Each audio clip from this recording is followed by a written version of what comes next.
जय हिंद मेरे प्यारे साथियों, स्वागत करता हूं आपके अपने YouTube चैनल टारगेट हब में। मैं एसपी चौधरी एक बार फिर आपके सामने हाजिर हुआ हूं रेलवे एनटीपीसी के प्रीवियस ईयर क्वेश्चन पेपर के साथ।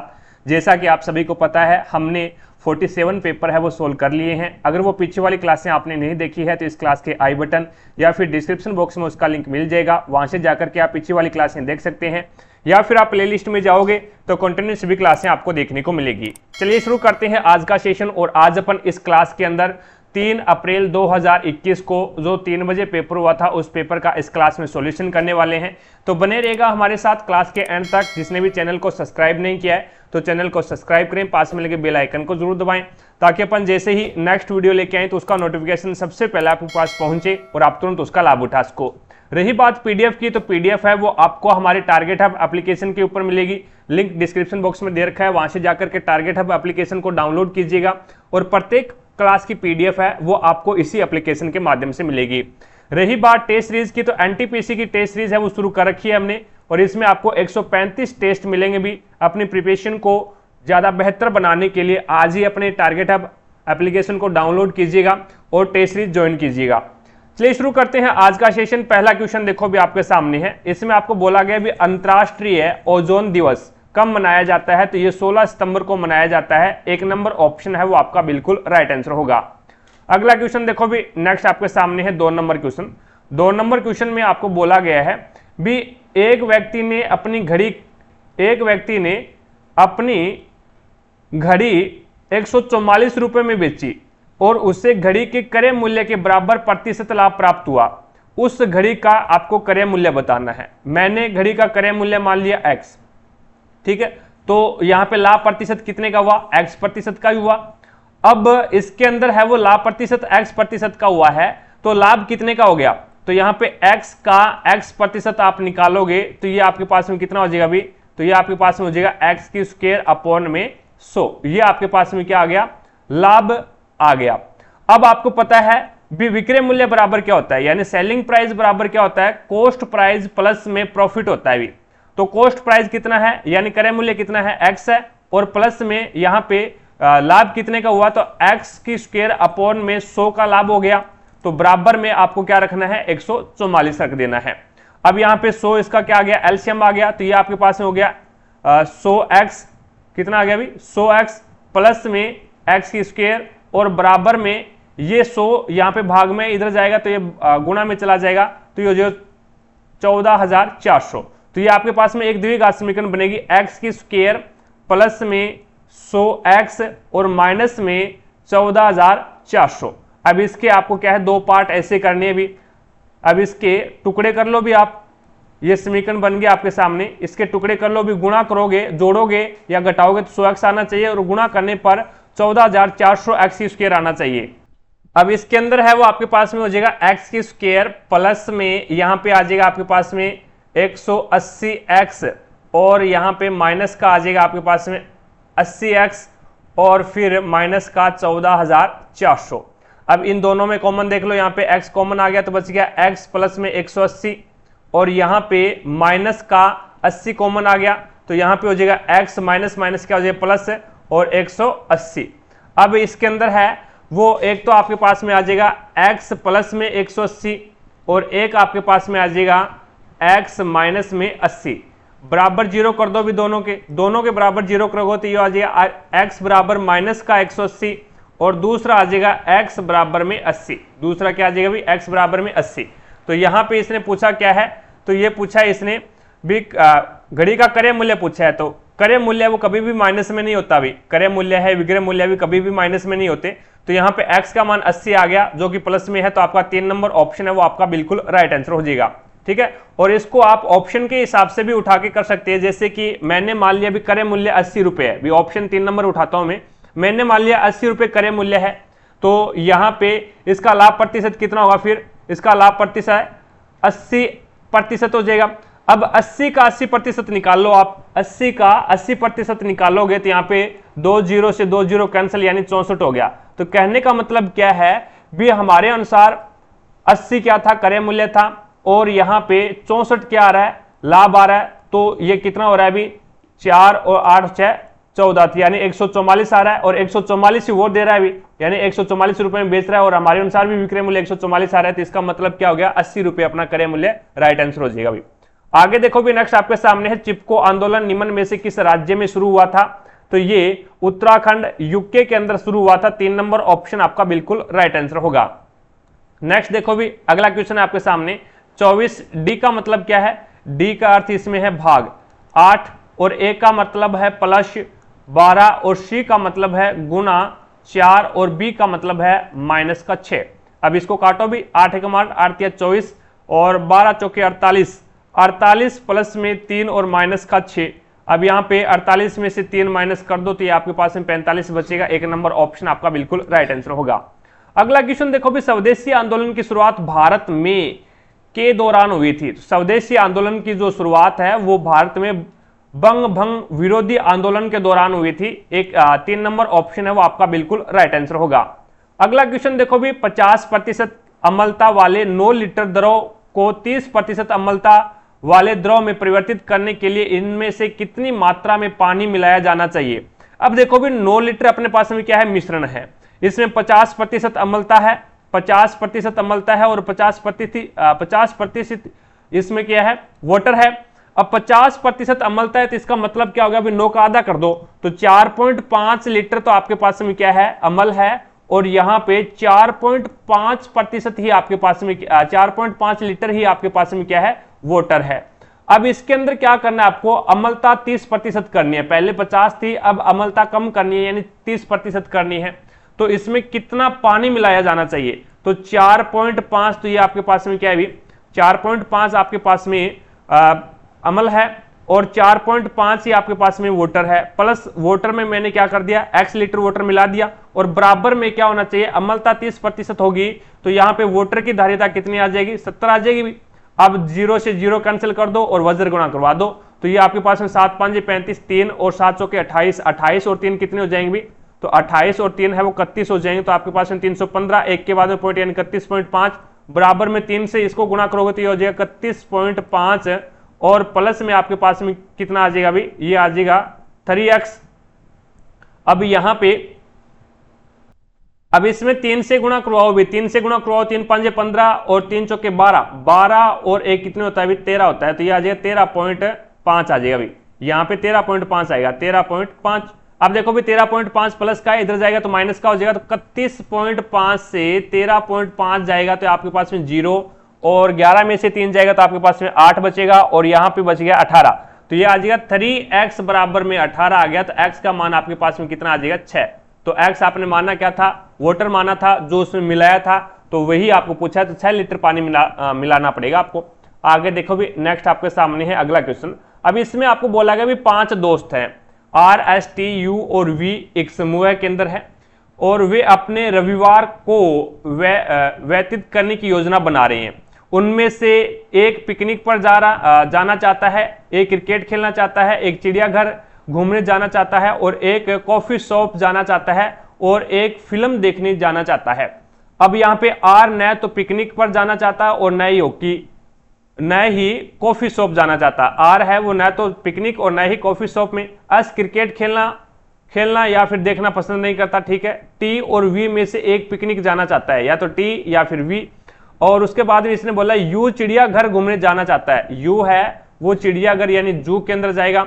और उसके बाद में V को कॉफी बहुत पसंद है, V है वो कॉफी को बहुत पसंद करता है, तो वह हर रविवार को कॉफी शॉप जाती है। तो यहाँ पे फिल्म देखने कौन जाएगा ये आपको बताना है। देखो भी R पिकनिक और आपको कॉफी नहीं जाएगा, R पिकनिक और कॉफी के लिए नहीं जाएगा। तो यहाँ पे R 2 यहाँ पे है, टोटल 5 ही कैंडिडेट है। 2 यहाँ पे आगे आपके पास में जू आ गया और एक कॉफी आ गया और पिकनिक वाला है वो यहाँ पे एंड हो गया क्योंकि T या फिर V में से कोई पिकनिक जाएगा, T या फिर V में से। तो जू वाला कंप्लीट हो गया और कॉफी वाला भी कंप्लीट हो गया और पिकनिक वाला भी कंप्लीट हो गया और यहाँ पे R भाई साहब है वो कॉफी भी नहीं जाएगा। तो यहाँ पे आपके पास में 3 कैंडिडेट है वो ऑलरेडी पहले से पसंद हो गए।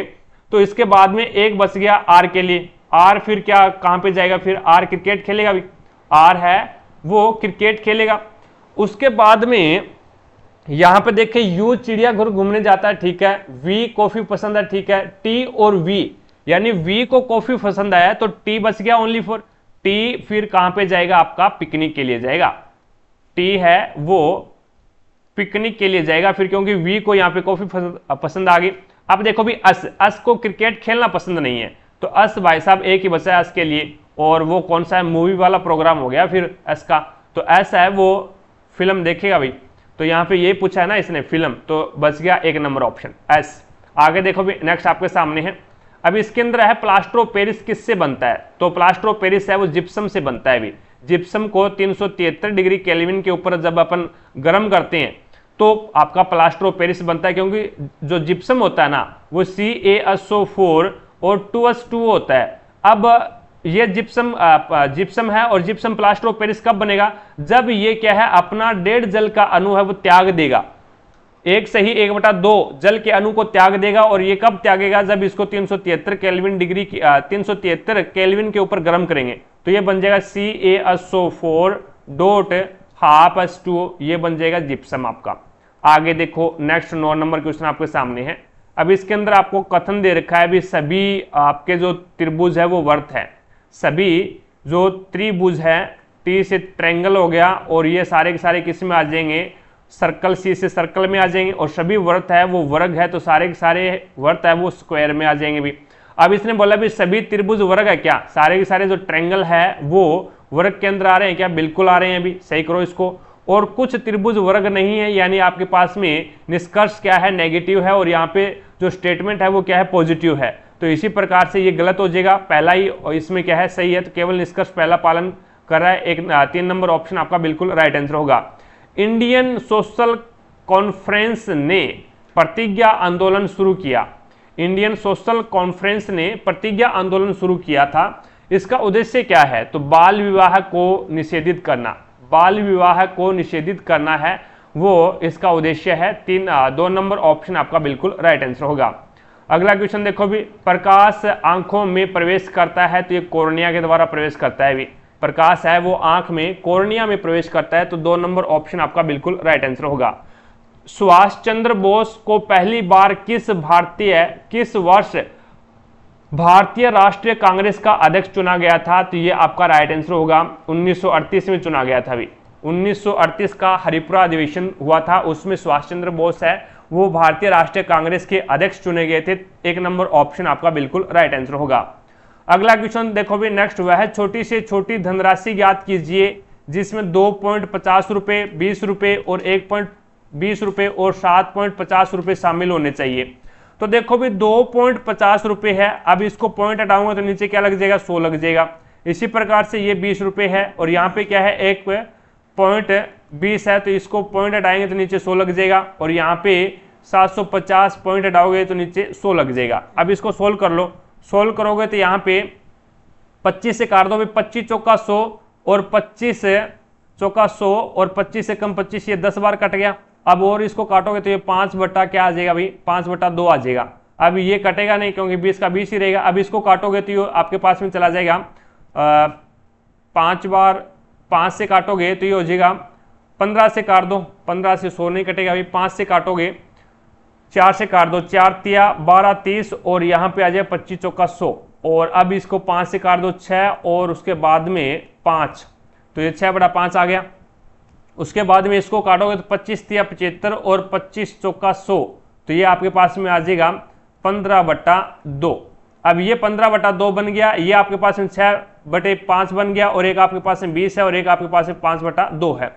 अब वह छोटी से छोटी धनराशि ज्ञात करनी है जिसमें 2/50 2.50 20 रुपए और 1.20 रुपए और 7.50 सारे के सारे शामिल हो। सारे के सारे शामिल का मतलब क्या हो गया, इन सभी से डिवाइड होनी चाहिए वो संख्या, यानी 5/2 से, 20 से, 6/5 से और आपका 15/2 से, इन सभी से डिवाइड होना चाहिए। अब देखो भी अगर मैं छोटी से छोटी धनराशि पूछी है, तो छोटी से छोटी की अगर मैं बात करूं तो 1/20 है, 1/20 है वो इससे डिवाइड नहीं होगा भी, इनसे क्या है डिवाइड नहीं होगा। आप पहले 5 ले लेते हैं, 5 है वो इनसे डिवाइड नहीं होगा, 5 आपका इनसे डिवाइड नहीं होगा। अब 40 लेते हैं, 40 है वो 5/2 से तो डिवाइड हो जाएगा, 20 से भी डिवाइड हो जाएगा आपका, ठीक है, और लेकिन 6/5 से डिवाइड नहीं होगा भी, क्योंकि 40 को 6/5 से डिवाइड करोगे तो ये 5 ऊपर चला जाएगा, तो ये आपका 6 से 40 डिवाइड नहीं होगा, तो इसलिए 40 भी नहीं हो सकता। बच गया आपके पास में ऑप्शन कितना, 2 नंबर ऑप्शन है वो आपका बिल्कुल राइट आंसर हो जाएगा। अभी 60 है वो सभी से डिवाइड हो जाएगा, तो 60 में सारी की सारी ये संख्याएं आ जाएगी भी, 2.50 रुपये, 20 रुपये, 1.20 और 7.50। ठीक है, आगे देखो भी नेक्स्ट आपके सामने है कथक। भारत के प्राचीन शास्त्रीय नृत्य की एक शैली है कि उत्पत्ति में हुई है, तो ये उत्तर प्रदेश में हुई भी। कथक नृत्य की जो शैली है उसकी उत्पत्ति उत्तर प्रदेश में हुई है। 1 नंबर ऑप्शन आपका बिल्कुल राइट आंसर होगा। अगला देखो भी, ये आपका करंट अफेयर का क्वेश्चन है दिसंबर 2020 का। नेक्स्ट देखिए, भारत के परमाणु ऊर्जा आयोग का मुख्यालय कहां पे है, तो ये मुंबई के अंदर है। 2 नंबर ऑप्शन आपका बिल्कुल राइट आंसर हो जाएगा। अगला क्वेश्चन देखो भी, भारत के वित्त मंत्री द्वारा केंद्रीय बजट में प्रस्तुत किया जाता है, तो ये लोकसभा के अंदर है, वो केंद्रीय बजट है वो लोकसभा के अंदर प्रस्तुत किया जाता है।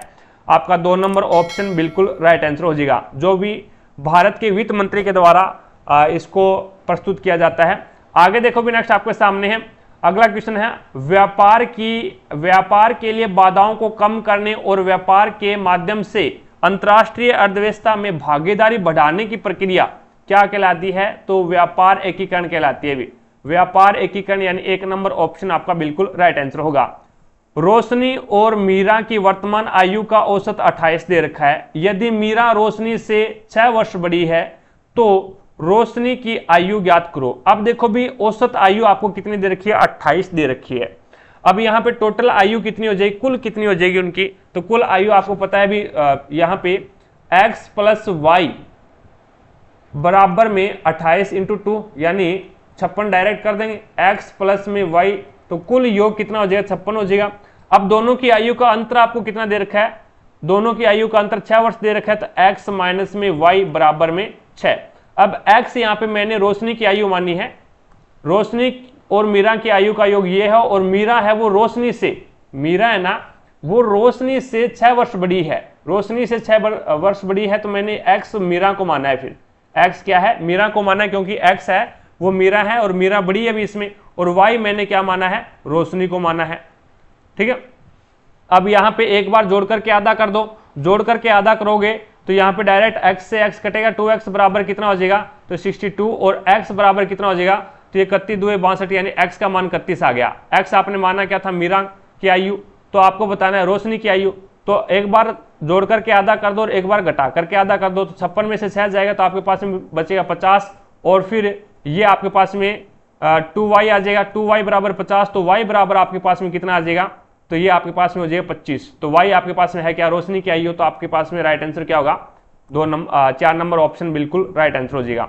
अगला देखो भी नेक्स्ट आपके सामने है, इसमें बोला गया भी उपयोग करके, अक्षरों का उपयोग करके नहीं बनाया गया, तो इन अक्षरों का उपयोग करके नहीं बनाया गया, तो वो है आपके पास में 2 नंबर ऑप्शन, क्योंकि इसके अंदर ओ आ रहा है भी, और यहाँ पे इस शब्द के अंदर है वो ओ कहीं पे भी नहीं है। आगे देखो भी नेक्स्ट आपके सामने है 21 नंबर क्वेश्चन। 21 नंबर क्वेश्चन में आपको दे रखा है, एक चतुर्भुज के विकर्ण की लंबाई 23 सेंटीमीटर है, इसके 2 अन्य शीर्षों से इस विकर्ण पे खींचे गए लंबों की लंबाई क्रमशः 17 और 7 सेंटीमीटर है। चतुर्भुज का क्षेत्रफल ज्ञात करना है। इस प्रकार का चतुर्भुज है, चलो अपन एक आकृति बना लेते हैं, जैसे भी आपको बने उससे बना लेना। ठीक है, इस प्रकार का एक चतुर्भुज हमने बना लिया है।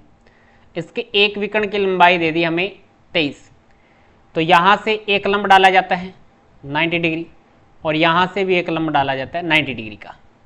इन दोनों लंबों की लंबाई अलग अलग है, एक की तो है 17 सेंटीमीटर है, एक की 7 सेंटीमीटर है, और ये टोटल है विकर्ण की लंबाई 23 सेंटीमीटर। तो 2 त्रिभुज बन गया, एक तो विकर्ण से ऊपर की तरफ, एक नीचे की तरफ। दोनों त्रिभुजों का क्षेत्रफल निकालेंगे। त्रिभुज का क्षेत्रफल होता है 1/2 आधार गुणा ऊंचाई, दोनों का आधार सेम है। एक की ऊंचाई 17 है प्लस दूसरे की ऊंचाई लिखेंगे तो 1/2 आधार गुणा ऊंचाई यानी 23 गुणा 7 कर देंगे। दोनों से कॉमन क्या आ रहा है, 1/2, 23 कॉमन आ रहा है। यहाँ पे क्या बच गया, 17 + 7 बच गया। 17 और 7 को जोड़ेंगे तो ये बन जाएगा आपके पास में शायद 17 और 7 24 बनेंगे। 1/2 गुणा 23 गुणा में 24 है, 2 के पाड़े से इसको काट देंगे, 12 बार कटेगा। 12 गुणा 23 करोगे, 12 × 3 = 36, 3 12 दूनी 24, 24 और 3 27, 276, सेंटीमीटर स्क्वायर आएगा। दोनों त्रिभुजों का क्षेत्रफल जोड़ के चतुर्भुज का क्षेत्रफल बन गया। ऑप्शन नंबर 1 आपके पास में राइट आंसर हो जाएगा। 22 नंबर क्वेश्चन देखो भी आपके सामने है। इसमें बोला गया भी भारत के उपराष्ट्रपति को किसके द्वारा निर्वाचित किया जाता है? तो संसद के दोनों सदनों के सदस्यों द्वारा। संसद के दोनों सदनों के जो भी सदस्य हैं जो निर्वाचित होते हैं और जो मनोनीत होते हैं, दोनों सदस्यों के द्वारा निर्वाचित और मनोनीत दोनों सदस्य है वो उपराष्ट्रपति को चुनते हैं। ठीक है, लेकिन राष्ट्रपति वाले में क्या होता है? राष्ट्रपति वाले के अंदर है वो आपका संसद के दोनों यानी लोकसभा वाले भी आ जाते हैं, लोकसभा और राज्यसभा वाले भी आ जाते हैं और विधानसभा वाले भी आ जाते हैं। लेकिन इसमें क्या है? इसमें निर्वाचित सदस्य आते हैं, मनोनीत इसमें नहीं आते भी। इसमें ओनली फॉर निर्वाचित ही आते हैं, लोकसभा, राज्यसभा और विधानसभा। ठीक है, लेकिन इनमें लोकसभा और राज्यसभा के दोनों सदस्य निर्वाचित और मनोनीत दोनों प्रकार के सदस्य इसमें भाग लेते हैं उपराष्ट्रपति वाले में। आगे देखो भी नेक्स्ट आपके सामने है। इसमें बोला गया निम्नलिखित में से कौन सा दर्रा सिक्किम को चीन से जोड़ता है? तो नाथुला दर्रा है, ये सिक्किम को चीन से जोड़ता है। 3 नंबर ऑप्शन आपका बिल्कुल राइट आंसर होगा। अगला क्वेश्चन देखो भी नेक्स्ट आपके सामने है। यदि रूट 5 प्लस रूट 3 अपॉन में रूट 5 माइनस रूट 3 बराबर a प्लस बी रूट 15 है तो a का मान आपको ज्ञात करना है। तो मैं इस क्वेश्चन का यहाँ पे प्रमेयकरण कर देता हूं। प्रमेयकरण करूंगा तो यहाँ पे नीचे वाला जो साइन है उसका विपरीत साइन लेकर के गुणा कर दूं तो रूट 5 प्लस में रूट 3 अपॉन में आपके पास में क्या आ जाएगा? रूट 5 माइनस में रूट 3 और गुणा कर देता हूं यहाँ पे रूट 5 प्लस में रूट 3 अपॉन में रूट 5 प्लस में रूट 3। अब ऊपर आपके पास में क्या बन गया? ऊपर आपके पास में बन गया a और यहाँ पे भी a, तो ये आपके पास में ऊपर तो बन गया रूट 5 प्लस में रूट 3 का होल स्क्वायर, ये बन गया। और नीचे आपके पास में क्या बन गया? ये बन गया a माइनस बी और यहाँ पे बन गया a plus B. a minus B, a plus B को क्या लिख सकता हूँ? a square plus B, a square minus B square. तो a स्क्वायर यानी रूट 5 का स्क्वायर 5 और रूट 3 का स्क्वायर 3। तो यहाँ पे इस प्रकार से ये बनेगा। अब देखो भी इसको ओपन करते हैं तो ये ओपन होगा आपके पास में a प्लस बी की होल स्क्वायर के रूप में, यानी a की स्क्वायर प्लस b की स्क्वायर प्लस 2ab। तो यहाँ पे रूट 5 का स्क्वायर यानी 5 प्लस में रूट 3 का स्क्वायर यानी 3 और उसके बाद में प्लस में 2 यहाँ पे आ जाएगा आपके पास में एक प्रकार से फॉर्मूले का, और 3 5 15 तो 2 रूट 15 यहाँ पे ये आ जाएगा। अब देखो भी आपके पास में अपॉन में क्या चला है? 5 में से 3 गया 2, तो 5 और 3 8, ये बन गया 8 प्लस में 2 रूट 15 अपॉन में 2। अब इसमें ऊपर वाले में कॉमन क्या आ रहा है? तो 2 कॉमन आ रहा है, 2 कॉमन ले लिया।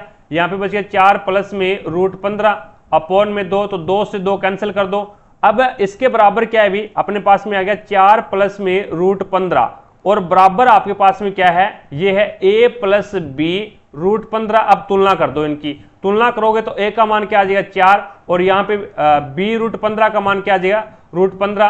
तो b रूट 15 बराबर रूट 15, तो रूट 15 से रूट 15 कैंसिल, b का मान क्या आ गया? a और यहाँ पे a का मान क्या आ गया? 4। तो यहाँ पे आपका a का मान पूछा है तो 4 नंबर ऑप्शन आपका बिल्कुल राइट आंसर होगा। अब इसके अंदर देखो भी एक चतुर्भुज के कोणों का योग 1:2:3:4 दे रखा है और सबसे बड़े कोण के माप आपको पूछिए। आपको पता है भी सभी कोणों का योग कितना होता है? 360 डिग्री के बराबर होता है।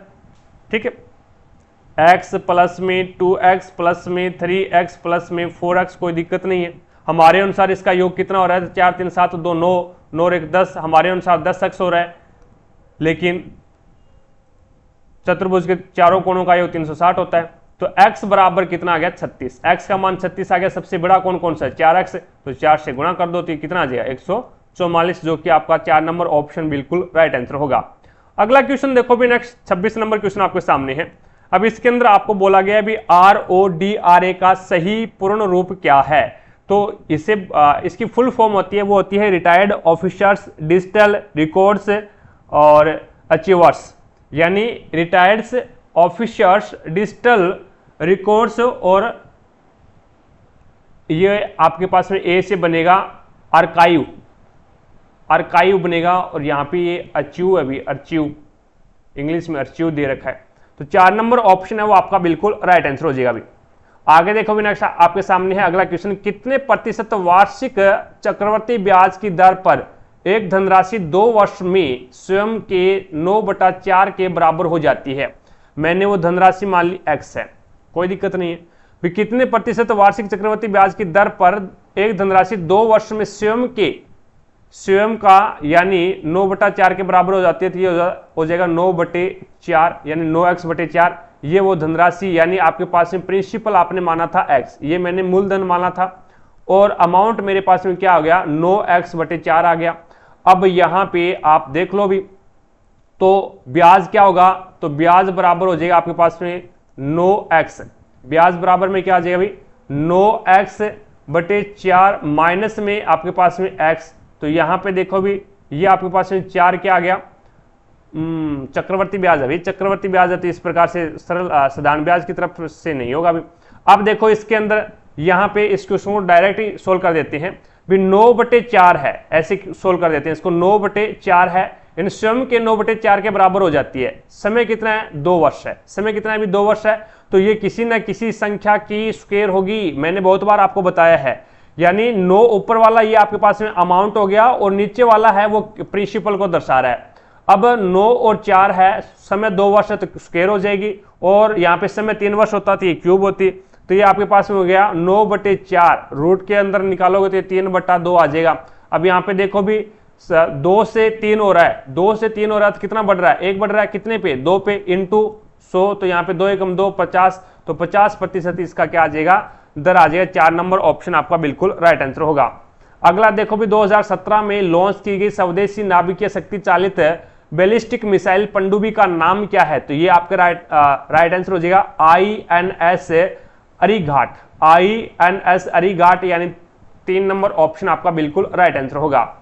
अगला क्वेश्चन देखो भी, इनमें से किस समिति ने भारत में डिजिटल भुगतान को प्रोत्साहित करने के उपायों से संबंधित अपने सुझाव RBI के समक्ष प्रस्तुत किए हैं, तो ये आपका राइट आंसर होगा नंदन और नीलेकणी समिति, नंदन नीलेकणी समिति, यानी 1 नंबर ऑप्शन आपका बिल्कुल राइट आंसर होगा। अगला क्वेश्चन देखो भी, राउत नाचा कहां का प्रसिद्ध आदिवासी नृत्य भी है, तो छत्तीसगढ़ का है राउत नाचा है, ये छत्तीसगढ़ का प्रसिद्ध आदिवासी नृत्य है। 2 नंबर ऑप्शन आपका बिल्कुल राइट आंसर होगा। एक आपकी जानकारी के लिए मैं बता दूं, अगर कोई भी दोस्त है ग्रुप डी की तैयारी कर रहा है, तो ग्रुप डी के प्रीवियस ईयर के पेपर है वो हमने कंप्लीट कर रखे हैं।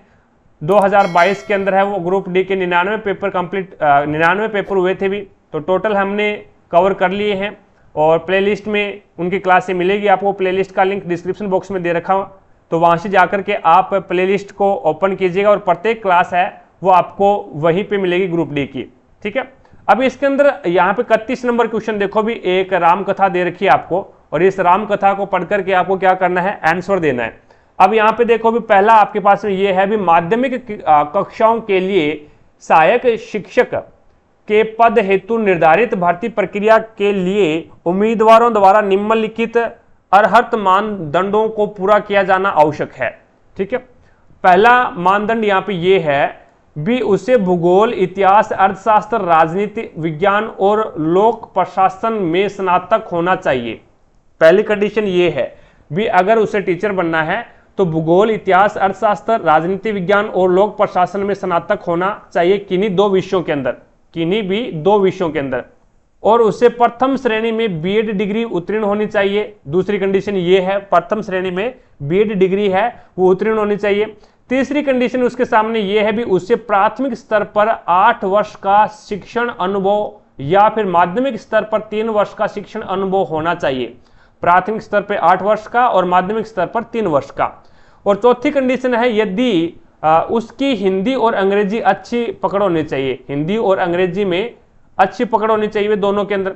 अब एक उम्मीदवार के बारे में जानकारी दी गई है, और दी गई जानकारी के आधार पर आपको यह निर्णय करना है कि वह उम्मीदवार किन मानदंडों के तहत चयन के लिए योग्य है। कृपया ध्यान दें कि एक व्यक्ति 1 से अधिक मानदंड के तहत यहाँ पे अर्हत हो सकता है। आपको प्रश्न में दी गई जानकारी के अतिरिक्त किसी भी अन्य बात का अनुमान नहीं लगाना है।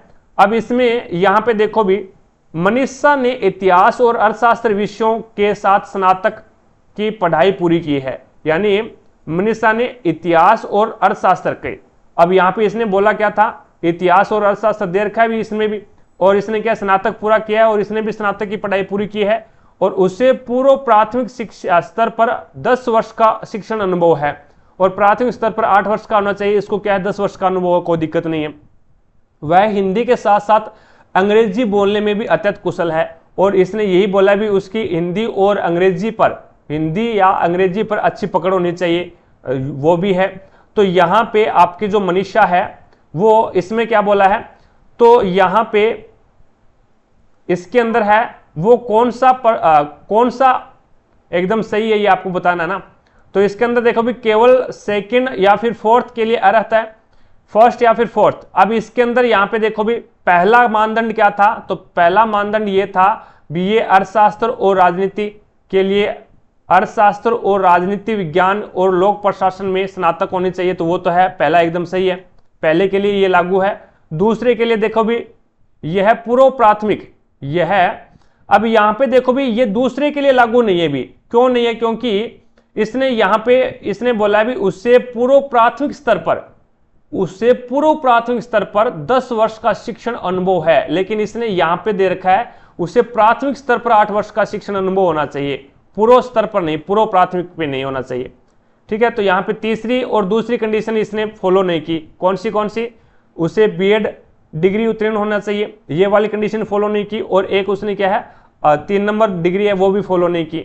ओनली फॉर पहली डिग्री और चौथी डिग्री फॉलो कर रही है ये, हिंदी और अंग्रेजी में पकड़ अच्छी है, और यहाँ पे अर्थशास्त्र और इतिहास के अंदर है वो उसने स्नातक किया है। तो इसमें आपका पहला और चौथा ही क्या है इसमें योग्य है। आगे देखो भी नेक्स्ट आपके सामने है, निम्नलिखित में से कौन सी भिन्न 3/5 में जोड़ी जानी चाहिए ताकि प्राप्त संख्या उनके व्युत्क्रम के बराबर हो जाए। यानी निम्नलिखित में से कौन सी भिन्न है जो कि 3/5 में जोड़ी जानी चाहिए ताकि जो प्राप्त संख्या उसके व्युत्क्रम के बराबर हो जाए। अब यहां पे मैंने भिन्न मानी है x/y, क्या मानी है अभी, x/y मानी है। अब इसके अंदर जोड़ दो भी, x/y है वो इसके अंदर जोड़ोगे तो ये आपके पास में हो जाएगा 3/5। ठीक है, अब 3/5 है तो ये जुड़ेगा तो ये आपके पास में हो जाएगा 3x/5y। उसके बाद में अब यहाँ पे इसने बोला है कि कोई भिन्न है, हमने भिन्न मान ली कि x/y है, ठीक है, उसमें 3/5 जोड़ी जानी चाहिए ताकि प्राप्त संख्या इसके व्युत्क्रम के बराबर हो। व्युत्क्रम यानी इसका एकदम उल्टे के बराबर हो। 3/5 है तो 5/3 हो जाएगा रिजल्ट। ये 3/5 यहाँ पे प्लस का इधर जाके माइनस का बन जाएगा, तो x/y is equal to 5/3 minus में 3/5। एलसीएम कितना आएगा, 5 3 15 आ जाएगा। 15 में 3 का भाग देंगे, 5 5 25 माइनस में 3 3 9, तो 25 में से 9 घटाएंगे तो 16 बचेगा, 16/15। तो कितना जोड़ा जाए, 16/15 जोड़ा जाए ताकि रिजल्ट इसके व्युत्क्रम के बराबर प्राप्त हो जाए। तो ऑप्शन नंबर ए राइट हो जाएगा हमारे पास में। इसके बाद में चलते हैं नेक्स्ट क्वेश्चन की तरफ। 33 नंबर क्वेश्चन देखो भी आपके सामने है। 2 रेलगाड़ियां दिल्ली से देहरादून के लिए 10 बजे और एक 10:30 बजे निकलती है। इन दोनों रेलगाड़ियों की चालें क्रमशः 60 किलोमीटर और एक 75 किलोमीटर है। दिल्ली से कितने किलोमीटर की दूरी पर ये दोनों रेलगाड़ियां एक साथ होगी। अब यहाँ पे देखो भी एक तो 10 बजे चलती है, ठीक है, और एक है वो 10:30 के ऊपर चलती है। तो यहाँ पे 10 बजे कौन सी चलती है, तो 10 बजे है वो आपकी 60 किलोमीटर पर घंटे वाली चलती है। दोनों रेलगाड़ियां क्रमशः दे रखा है ना, ये 60 किलोमीटर पर घंटे वाली और यहाँ पे ये 75 किलोमीटर पर घंटे वाली। तो कहने का मतलब क्या है, बी 60 किलोमीटर पर घंटे वाली है वो आधे घंटे पहले चलती है, तो इसका मतलब इनके बीच का जो अंतर आ गया, डिफरेंट आएगा, वो 30 किलोमीटर का आ जाएगा। बी ये 60 किलोमीटर पर घंटे वाली 1 घंटे में 60 किलोमीटर चलती है, तो 30 मिनट के अंदर 30 किलोमीटर चल जाएगी। अब यहाँ पे अब उसके बाद में 75 किलोमीटर वाली चलती है पीछे से, इसके पीछे से चलती है, तो यहाँ पे सापेक्ष चाल क्या हो जाएगी, तो सापेक्ष चाल है वो आपके पास में 15 हो जाएगी। सापेक्ष चाल है वो 15 किलोमीटर पर घंटा हो जाएगी। तो यहाँ पे दूरी कितनी है, 30 किलोमीटर की है, तो 15 किलोमीटर पर घंटे के हिसाब से ये जाएगी, तो ये कितनी देर में उसको क्या है पार कर जाएगी, तो ये आपके पास में हो जाएगा 15, और ये 2 घंटे के अंदर है वो उसको पार कर जाएगी। 2 घंटे में उसको क्या है एक प्रकार से दोनों रेलगाड़ियां एक साथ हो जाएगी, भी उसको क्या है पकड़ लेगी ये। अब यहां पे इसने पूछा ये अभी दिल्ली से कितनी किलोमीटर की दूरी पर, तो 2 घंटे के अंदर है वो 75 किलोमीटर पर घंटे के हिसाब से चलती है, तो ये 2 घंटे के अंदर कितनी चलेगी, 75 किलोमीटर पर घंटे के हिसाब से चलती है, तो 2 घंटे के अंदर है ये 150 किलोमीटर चल जाएगी। तो आपका राइट आंसर क्या होगा, 1 नंबर ऑप्शन। आगे देखो भी नेक्स्ट आपके सामने है ग्लोब पर अक्षांश की सबसे लंबी रेखा कौन सी है, तो उसे भूमध्य रेखा बोलते हैं। 0 डिग्री अक्षांश है यानी भूमध्य रेखा जो कि ग्लोब के ऊपर है, वो 2 नंबर ऑप्शन आपका बिल्कुल राइट आंसर हो जाएगा, सबसे लंबी रेखा हो जाएगी। आगे देखो भी नेक्स्ट आपके सामने भारत में दल बदल विरोधी कानून किस वर्ष पारित किया गया था, तो 1985 के अंदर पारित किया गया था। 1 नंबर ऑप्शन आपका बिल्कुल राइट आंसर होगा। अगला क्वेश्चन देखो भी नेक्स्ट आपके सामने है, जब एक कंप्यूटर वायरस खुद को किसी अन्य कंप्यूटर प्रोग्राम में संलग्न करता है तो उसे किस रूप में जाना जाता है, तो इसे ट्रोजन हॉर्स के रूप में जानते हैं, ट्रोजन हॉर्स कहते हैं, यानी 2 नंबर ऑप्शन है वो आपका राइट आंसर होगा। यानी कोई कंप्यूटर वायरस है वो खुद की कॉपियां बनाना शुरू कर दे या फिर खुद को एक प्रोग्राम बना दे, खुद को एक प्रोग्राम के रूप में दर्शाए, तो उसे ही अपन क्या बोलते हैं, ट्रोजन हॉर्स बोलते हैं। 2 नंबर ऑप्शन आपका बिल्कुल राइट आंसर होगा। अगला क्वेश्चन देखो भी नेक्स्ट आपके सामने है 37 नंबर क्वेश्चन है। 37 नंबर क्वेश्चन में फिर आपको एक राम कथा दे रखी है। अब इस राम कथा को पढ़ना है और उसके बाद में नीचे जो आपको दे रखे हैं क्वेश्चन उनका आपको आंसर देना है। अब इसके अंदर है वो आपको है भी किसी पुस्तकालय का सदस्य बनने के लिए निम्नलिखित मानदंड आपको दे रखे हैं। पहला ये है भी आवेदक को 10,000 के एक मुफ्त सदस्यता शुल्क का भुगतान करने और 500 रुपये मूल्य की 2 पुस्तकों का योगदान देने में सक्षम होना चाहिए। अगला है यदि आवेदक कुल 5,000 मूल्य की पुस्तकों का दान करता है तो उसे एक मुफ्त सदस्यता शुल्क में 50% तक का छूट दी जाती है। तीसरी कंडीशन इसमें यह रहेगी कि विद्यालय के छात्रों के लिए 18 वर्ष तक की आयु तक सदस्यता शुल्क में छूट दी गई है। और चौथी कंडीशन ये है भी यदि विद्यालय में सेवारत शिक्षक 20 छात्रों को पुस्तकालय का सदस्य बनाने में सहायता करते हैं तो उन्हें केवल 2,000 का भुगतान करने की आवश्यकता होती है। और 5वीं कंडीशन ये है भी सेवारत रक्षा कर्मियों और उनके आश्रितों के लिए पुस्तकालय की सदस्यता निःशुल्क है। अब यहां पे देखो भी अब इसमें बोला गया है भी किसी व्यक्ति के बारे में आंकड़े या जानकारी दी गई है और दी गई जानकारी के आधार पर आपको यह निर्णय करना है कि किसी व्यक्ति की मानदंड के तहत सदस्यता प्राप्त करने की अर्ह है। कृपया ध्यान दें कि एक व्यक्ति एक से अधिक मानदंडों के लिए तैयार हो सकता है। आपको प्रश्न में दी गई जानकारी के अतिरिक्त किसी भी अन्य बात का अनुमान नहीं लगाना है। अब इसने बोला भी श्रुति डी एक स्कूल में शिक्षक है, श्रुति डी है वो एक स्कूल के अंदर शिक्षक है और वह 5,000 रुपये मूल्य की 20 पुस्तकों का योगदान करने और 18 छात्रों को पुस्तकालय की सदस्यता दिलाने में मदद करने के साथ साथ 2,000 के सदस्यता शुल्क का भुगतान करने के लिए तैयार है। अब यहाँ पे देखो भी 5,000 मूल्य, अब 5,000 मूल्य वाला कहां पे है प्रोसेस, यहाँ पे है क्या, ये रहा। अगर 5,000 यदि आपको कुल 5,000 मूल्य की पुस्तकें का दान करता है, 5,000 मूल्य की पुस्तकों का दान करता है तो उसे एक मुफ्त सदस्यता यानी शुल्क में 50% तक का छूट दी जाएगी। पहली कंडीशन तो ये है। और दूसरी उसने क्या बोला है, दूसरी उसने बोला भी 18 छात्रों को पुस्तकालय की सदस्यता दिलाने में मदद करने के साथ साथ 18 छात्रों को पुस्तकालय की 18 छात्र कहां पे है, ये रे। यदि विद्यालय के सेवारत शिक्षक 20 छात्रों को पुस्तकालय का सदस्य बनने में सहायता करते हैं तो उसे केवल 2,000 रुपए का भुगतान करने की आवश्यकता है। अब यहां पे देखो भी ये ओनली फॉर 18 छात्रों को पुस्तकालय की सदस्यता दिलाने में मदद करने के साथ साथ 2,000 की सदस्यता शुल्क का भुगतान करने के लिए तैयार है। अब इसमें पहली कंडीशन तो लागू हो रही है भी, अब इसके अंदर पहली कंडीशन तो लागू हो रही है लेकिन दूसरी कंडीशन और बाकी कंडीशन इसमें लागू नहीं हो रही क्योंकि यहाँ पे 18 छात्रों को ही क्या कर रही है, पुस्तकालय सदस्यता दिला रही है और दिलाना कितना था, 20 छात्रों को पुस्तकालय का सदस्यता बनने की सहायता करती है तो उससे 2000 रुपये का भुगतान किया जाएगा। तो ये क्या है, इसमें इस प्रकार से गलत हो जाएगा भाई, क्योंकि इसमें 20 छात्र होने चाहिए थे, इसने 18 ही छात्र किए हैं। और उसके बाद में इसने बोला 5000 मूल्य की 20 पुस्तकों का योगदान करने पर, 5000 मूल्य की 20 पुस्तकों का, लेकिन यहाँ पे पुस्तकों की गारंटी नहीं दे रखी भी। पहला इस प्रकार से गलत हो जाएगा, यदि आवेदक कुल 5000 मूल्य की पुस्तकों का दान करता है, अब 20 पुस्तकों का करता है या फिर 25, वो आपको यहाँ पे स्टेटमेंट के अंदर नहीं दे रखा भी इसमें, ठीक है।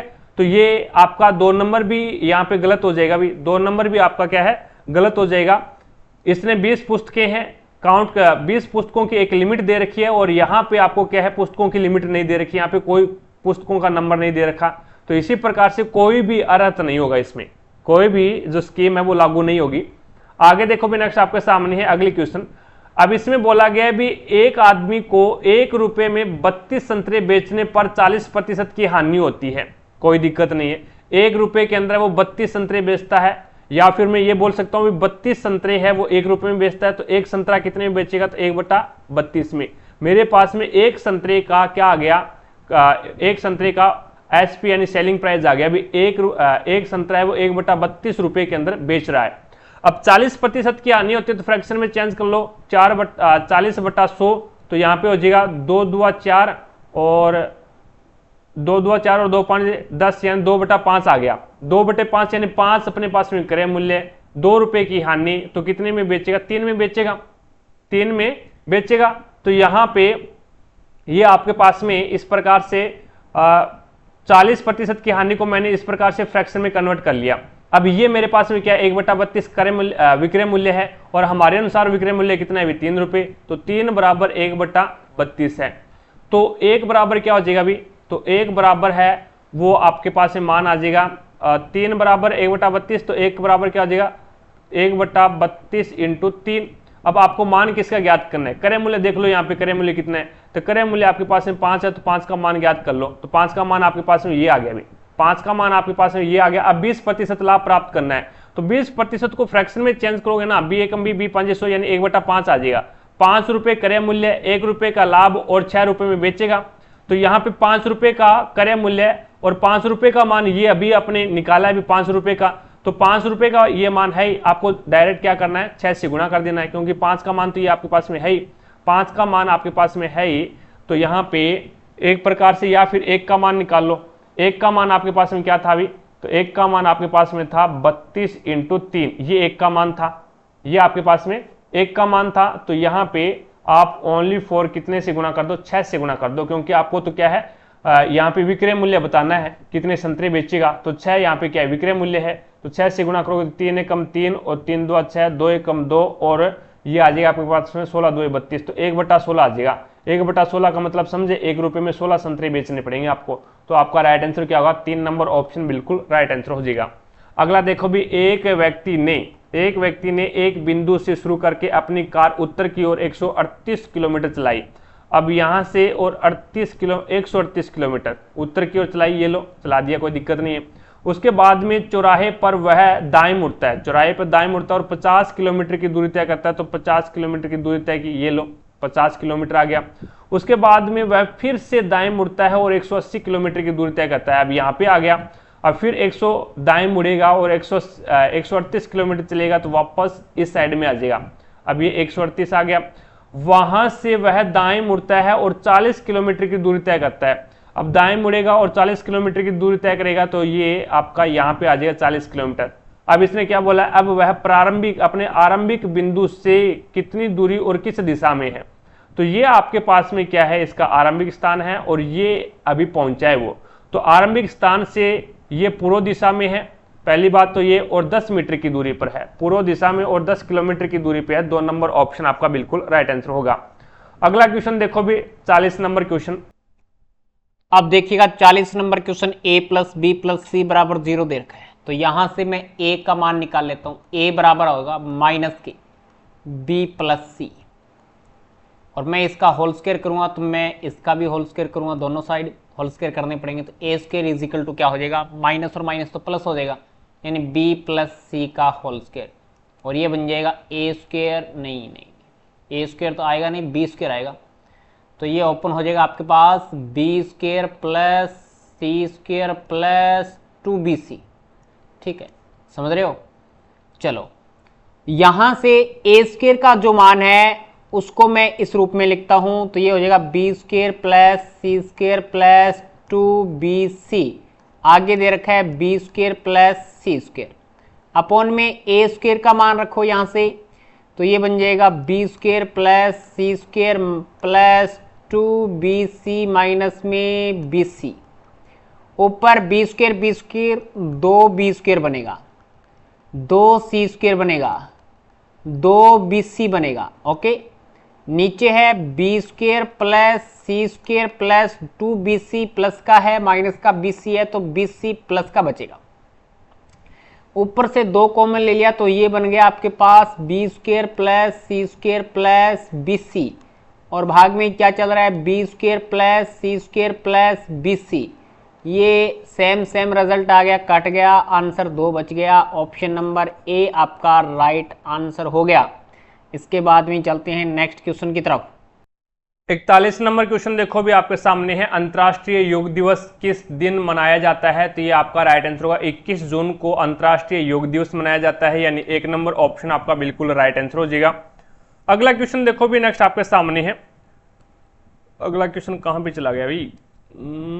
ये तो यहां पे है ही। अगला क्वेश्चन है 42 नंबर क्वेश्चन। अब इसमें आपको बताना है भी फल, बिल्लियां और आम। तो यहां पे फल के अंदर है वो आपका आम आ जाएगा, और जो केट यानी बिल्ली है वो अलग हो जाएगी। ठीक है, तो यहां पे देख लो कौन सा ऑप्शन है, 2 नंबर ऑप्शन आपका बिल्कुल राइट आंसर हो जाएगा। आगे देखो भी नेक्स्ट है, भारतीय सिनेमा का जनक किसे कहा जाता है? तो भारतीय सिनेमा का जनक है वो दादा साहब फाल्के को भारतीय सिनेमा का जनक बोलते हैं। 3 नंबर ऑप्शन आपका बिल्कुल राइट आंसर हो जाएगा। अगला क्वेश्चन देखो भी नेक्स्ट आपके सामने है। अब यहां पे जब 391 को भिन्नों यानी 1/2, 2/3 और 3/4 के समानुपात में 3 भागों में विभाजित किया जाता है, तो इसका सबसे छोटा भाग आपको ज्ञात करना है। अब देखो इसने जो भिन्न दे रखी है हमें 1/2, 2/3, 3/4 के समानुपात 3 भागों में विभाजित करना है। तो पहले तो जो भिन्न दे रखी है ना उसको अपन चेंज करेंगे नंबर में। तो ये नीचे जो दे रखा है आपको 2, 3, 4, इसका एलसीएम कितना आता है 12। प्रत्येक नंबर को 12 से मैं मल्टीप्लाई करता हूँ। इसको 12 से मल्टीप्लाई करूँगा ये बनेगा 6, इसको मैं 12 से मल्टीप्लाई करूँगा ये बनेगा 4 दूनी 8, और इसको 12 से मल्टीप्लाई करेंगे ये आएगा 9। ये 3 आपके पास नंबर प्राप्त हो गए। तीनों नंबरों का सम कितना आ रहा है? तीनों नंबरों का सम हमारे पास में 23 आ रहा है, यानी जो 23 का रिजल्ट है ना वो 291 है, सॉरी 391 है। तो 391 रखेंगे इसके बराबर। 1 का रिजल्ट कितना आएगा? 17 आएगा। 23 से इसको विभाजित करेंगे ना तो 17 आएगा। अब इसने क्या पूछा है? सबसे छोटा भाग पूछा है। सबसे छोटा भाग तो 6 है, और उससे बड़ा भाग 8 है, और उससे बड़ा भाग 9 भाग है। तो 17 को 6 से मल्टीप्लाई कर देंगे और ये हो जाएगा हमारे पास में 7 छिके 42, 4 7 6 और 4 10 102। 17 छिके 102 होते हैं, तो सबसे छोटा भाग हो जाएगा 102। अगर बीच वाला भाग पूछे तो 8 से मल्टीप्लाई कर देना, और सबसे बड़ा भाग पूछे तो 9 से मल्टीप्लाई कर देना। इस प्रकार से इस क्वेश्चन को हल करना। छोटा सा क्वेश्चन है। अब चलते हैं नेक्स्ट क्वेश्चन की तरफ। 45 नंबर क्वेश्चन देखो भी, एक अधिकतम आकार के वर्ग का क्षेत्रफल ज्ञात कीजिए जो 44 सेंटीमीटर की परिधि वाले एक वृत्त के अंदर खींचा गया है। तो ये 44 सेंटीमीटर की एक परिधि ही वाला वृत्त है, और इसके अंदर है वो एक क्या खींचा गया है भी, एक आपका वर्ग खींचा गया है इस प्रकार से। तो ये आपका एक सेंटर बिंदु है, और यहाँ से जो रेखा गुजरेगी वो एक प्रकार से व्यास होगी, और यहाँ पे अंदर वाला जो वर्ग है उसका क्या हो जाएगा? विकर्ण हो जाएगा।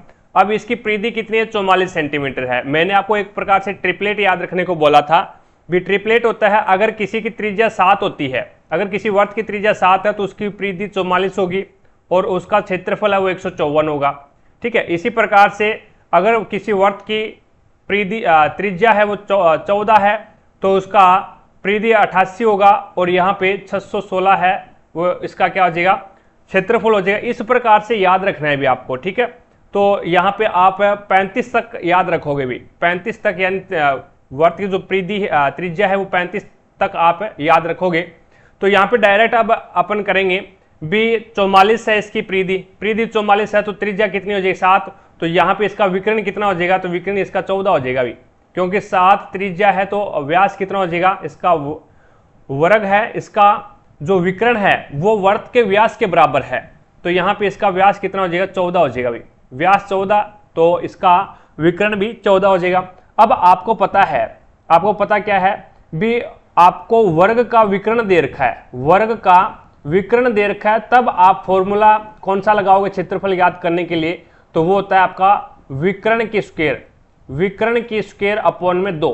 तो विकर्ण की स्क्वायर यानी 14 इंटू 14 और अपॉन में 2, तो 2 एकम 2, 2 7 14, 14 7 98। तो इसका जो क्षेत्रफल आएगा वो कितना आ जाएगा, 98 सेंटीमीटर स्क्वायर आएगा। अगर आपको ये ट्रिपलेट याद नहीं है तो आप है वो इस प्रकार से याद रख सकते हैं भी, जैसे यहाँ पे परिधि का फॉर्मूला लगा दो 2πr, 2πr परिधि कितनी है, 44 है, तो r ज्ञात करनी है, तो r बराबर क्या हो जाएगा, 44 इंटू 7 अपॉन में 22 इंटू 2। तो ये 22 2 44 और 2 से 2 कैंसिल हो गया, तो 7 आ गई ना, त्रिज्या कितनी आ गई, 7 आ गई। इस प्रकार से भी आप निकाल सकते हैं। अगला देखो भी, विज्ञान के लोकप्रियकरण के लिए प्रदान की जाने वाला प्रसिद्ध पुरस्कार कलिंगा किसके द्वारा प्रदान किया जाता है, तो ये यूनेस्को के द्वारा प्रदान किया जाता है कलिंगा पुरस्कार। 3 नंबर ऑप्शन आपका बिल्कुल राइट आंसर होगा। अगला देखो भी, कथन आपको दे रखा है, कुछ फोटो वीडियो है, कुछ जो आपकी फोटो है वो क्या है भी, वी से वीडियो है, और कोई वीडियो फिल्म नहीं है। तो वीडियो है वो आपकी फिल्म नहीं है, तो ये रही फिल्म, फिल्म है वो आपकी क्या है, वीडियो के अंदर नहीं जा सकती भी। कोई भी वीडियो फिल्म नहीं है तो फिल्म आपकी वीडियो के अंदर नहीं जा सकती।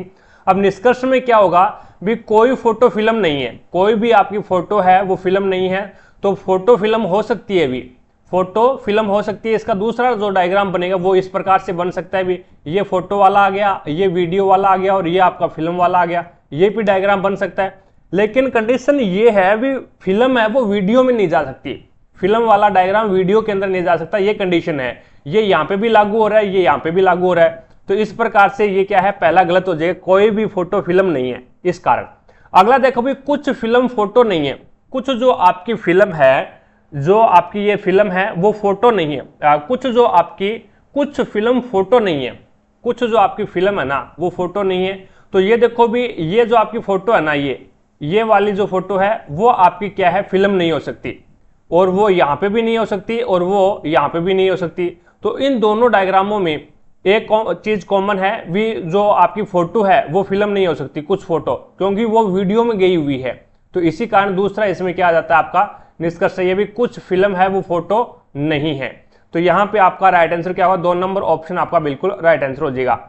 आगे देखो भी, नेक्स्ट आपके सामने है अगला, किस भारतीय शहर को भारत की सिलिकॉन वैली के नाम से जाना जाता है, तो बेंगलोर को भारत की सिलिकॉन वैली के रूप में जाना जाता है। अगला क्वेश्चन देखो भी, नेक्स्ट आपके सामने है, अंतर्राष्ट्रीय फिल्म पुरस्कार पाने वाली पहली भारतीय अभिनेत्री निम्नलिखित में से कौन सी थी, तो सुचित्रा सेना, सुचित्रा सेन यानी 1 नंबर ऑप्शन है वो आपका बिल्कुल राइट आंसर हो जाएगा।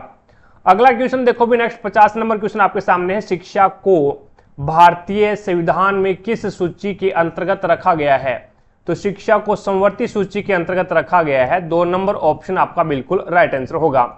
अगला क्वेश्चन देखो भी, एक आपकी जानकारी के लिए मैं बता दूं, अगर कोई भी दोस्त क्लास की पीडीएफ डाउनलोड करना चाहता है, क्लास की पीडीएफ पर उपलब्ध करवाने के लिए टारगेट हब एप्लीकेशन को डाउनलोड कीजिएगा। प्रत्येक क्लास की पीडीएफ है वो आपको टारगेट हब एप्लीकेशन के ऊपर मिलेगी, लिंक डिस्क्रिप्शन बॉक्स में दे रखा है, तो वहां से जाकर के टारगेट हब एप्लीकेशन को डाउनलोड कर लें, और प्रत्येक क्लास की पीडीएफ है वो आपको इसी एप्लीकेशन के माध्यम से मिलेगी। रही बात टेस्ट सीरीज की, तो टेस्ट सीरीज है वो आपको 135 पेपर दे रखे हैं अभी, और आपकी टेस्ट सीरीज भी शुरू कर रखी है, तो टेस्ट सीरीज भी आपको इसी एप्लीकेशन पे मिलेगी, जिसमें आपको 135 पेपर है वो प्रदान किए गए हैं। तो आप अभी से अपनी तैयारी को बेहतर बनाने के लिए टेस्ट सीरीज भी ज्वाइन कीजिएगा। अगला क्वेश्चन देखो भी, नेक्स्ट आपके सामने है, इसमें आपको दे रखा है इसका गुना 3 है, तो इसका गुना कितना होगा, तो यहाँ पे आपस में गुना करवा दो भी, आपस में गुना करवाओगे तो ये 1.25 को गुणा करवाते हैं 2.4 से, तो 3 ही आता है भी।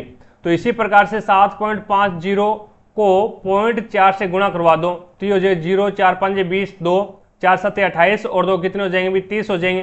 तो यहाँ पे 2 के बाद में पॉइंट यहाँ पे है और 1 के बाद में यहाँ पे, तो 3 के बाद में पॉइंट लगेगा, तो इसका मतलब क्या हो गया, इसका भी गुणा कितना आएगा, 3 ही आएगा। तो 4 नंबर ऑप्शन आपका बिल्कुल राइट आंसर होगा। अगला ये करंट अफेयर का क्वेश्चन है। नेक्स्ट पे चलता हूं। एक अंक वाली अभाज्य संख्याओं की संख्या कितनी है? तो पहली है 2, फिर आती है 3, फिर आती है आपकी 5, फिर आती है 7 और फिर आती है 11। तो 11 वो 2 अंक वाली है, लेकिन आपको 1 अंक वाली पूछिए तो 1 अंक वाली है वो 4 ही संख्याएं हैं, जो कि 2 नंबर ऑप्शन आपका बिल्कुल राइट आंसर होगा। अगला क्वेश्चन देखो भी नेक्स्ट आपके सामने है। प्रश्नवाची स्नेह के स्थान पे क्या आएगा ये आपको बताना है। तो देखो भी पहले 6 और 5 को गुणा करवा दो। 6 और 5 को आपस में गुणा करवाओ, 6 5 30 और 30 में और पहले गुणा करवाओगे तो ये आपके पास में पहले गुणा मत करवाओ, पहले जोड़ दो और इसका आपस में मल्टीप्लाई करवा दो और यहाँ पे इसको भी जोड़ दो। तो 15 5 75 होते हैं, 15 5 से 75 होते हैं। 10 और 6 16, तो 16 इसमें ऐड करोगे तो ये आपके पास में कितना हो जाएगा, 91 हो जाएगा भी। यानी इस बीच वाले को गुणा करवाना है और बाहर वाले दोनों को क्या करना है, ऐड करना है। तो यहाँ पे इन दोनों को बीच वाले को गुणा करवाओ भी 12 और 13 का, तो 12 13 36, 3 12 एकम 12 और 3 कितने होते हैं, 156 होता है भी।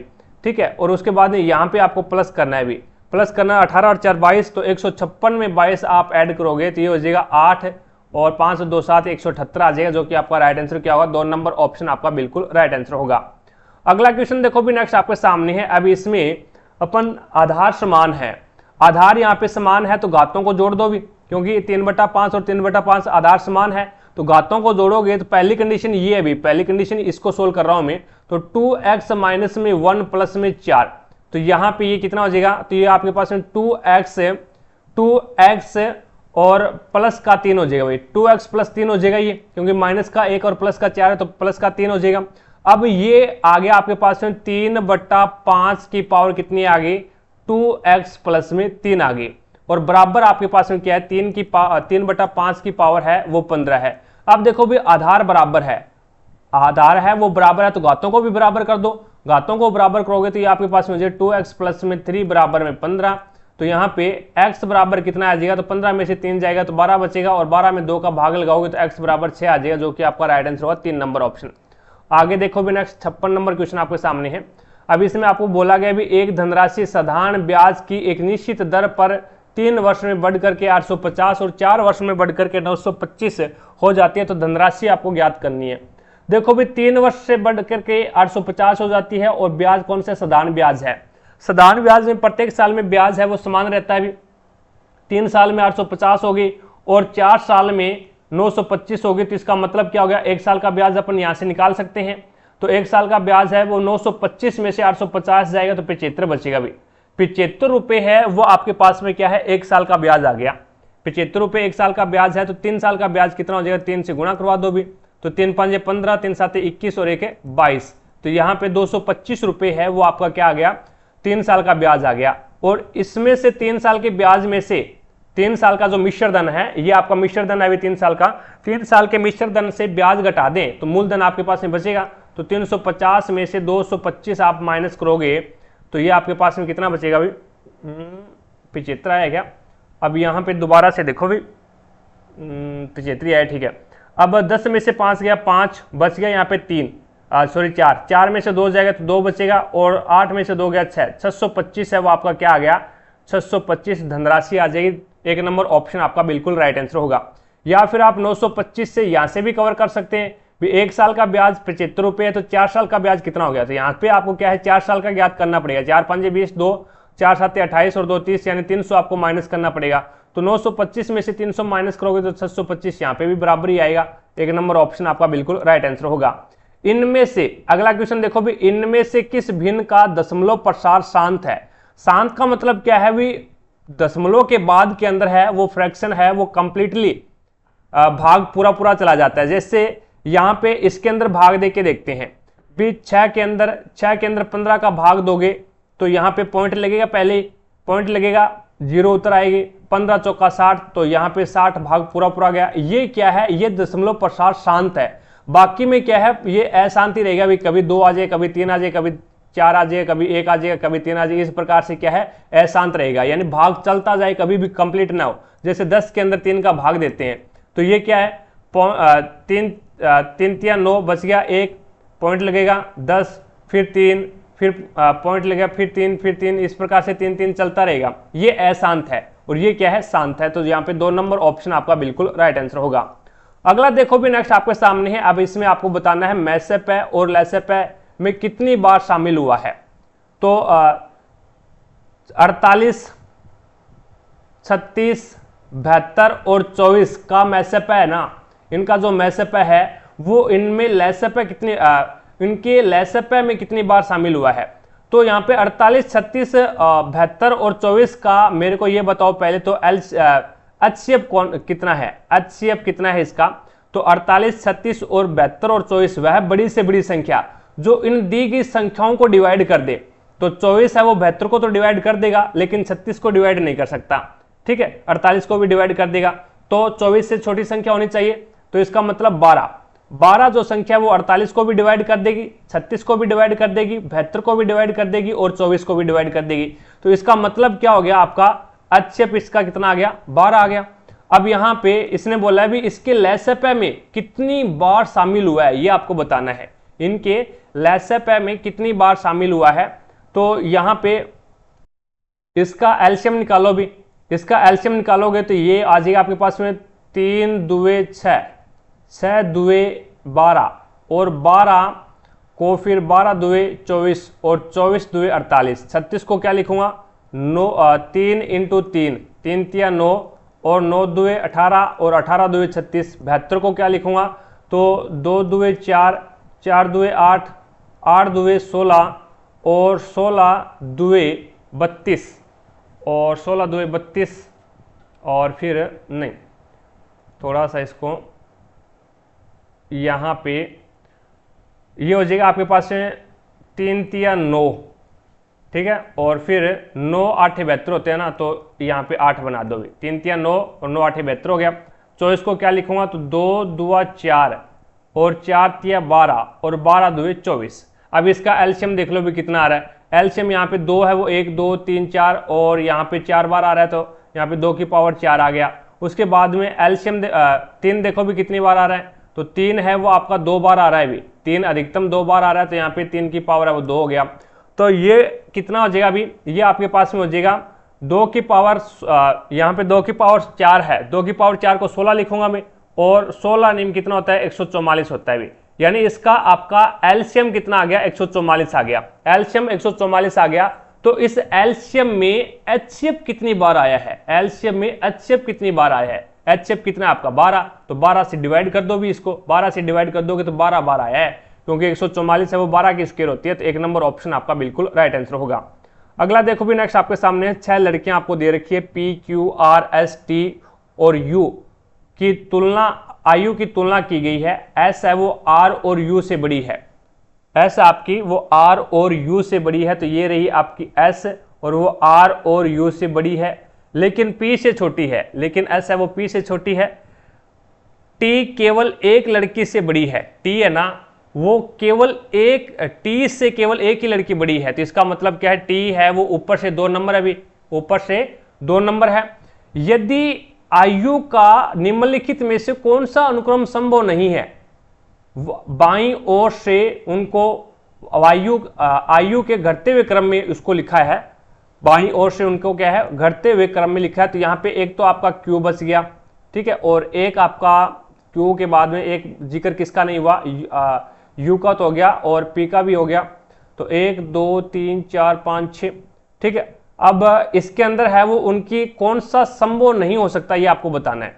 तो देखो भी यहाँ पे S है वो, देखो भी S है वो P से बाद में है, S P के बाद में, कहने का मतलब ये है भी घटते हुए क्रम में लिखा है। तो इसका मतलब क्या है, स्टार्टिंग में बड़े वाले आदमी आएंगे, तो यहाँ पे जो S है ना वो P के बाद में आएगा भी, क्योंकि P बड़ा है। यहाँ पे वाकायदा इसने लिखा है भी S R और U से तो बड़ा है लेकिन P से छोटी है, S R और U से बड़ा है लेकिन P से छोटी है। तो इसका मतलब P पहले आएगा और S है वो बाद में आएगा, तो इसीलिए ये संभव नहीं हो सकता।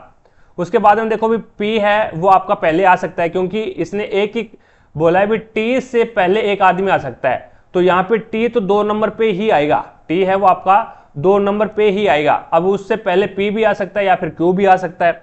तो यहाँ पे P आ गया पहले और उसके बाद में एस यहाँ पे आ गया, अभी 3 नंबर पे एस आ गया, और फिर आर आ गया, और फिर उसके बाद में यू आ गया, और फिर उसके बाद में क्यू आ गया। कोई दिक्कत नहीं, हो सकता है अभी क्यू लास्ट में आई, हो सकता है ऐसा, और कोई कंडीशन इसको दे नहीं रखी क्यू को।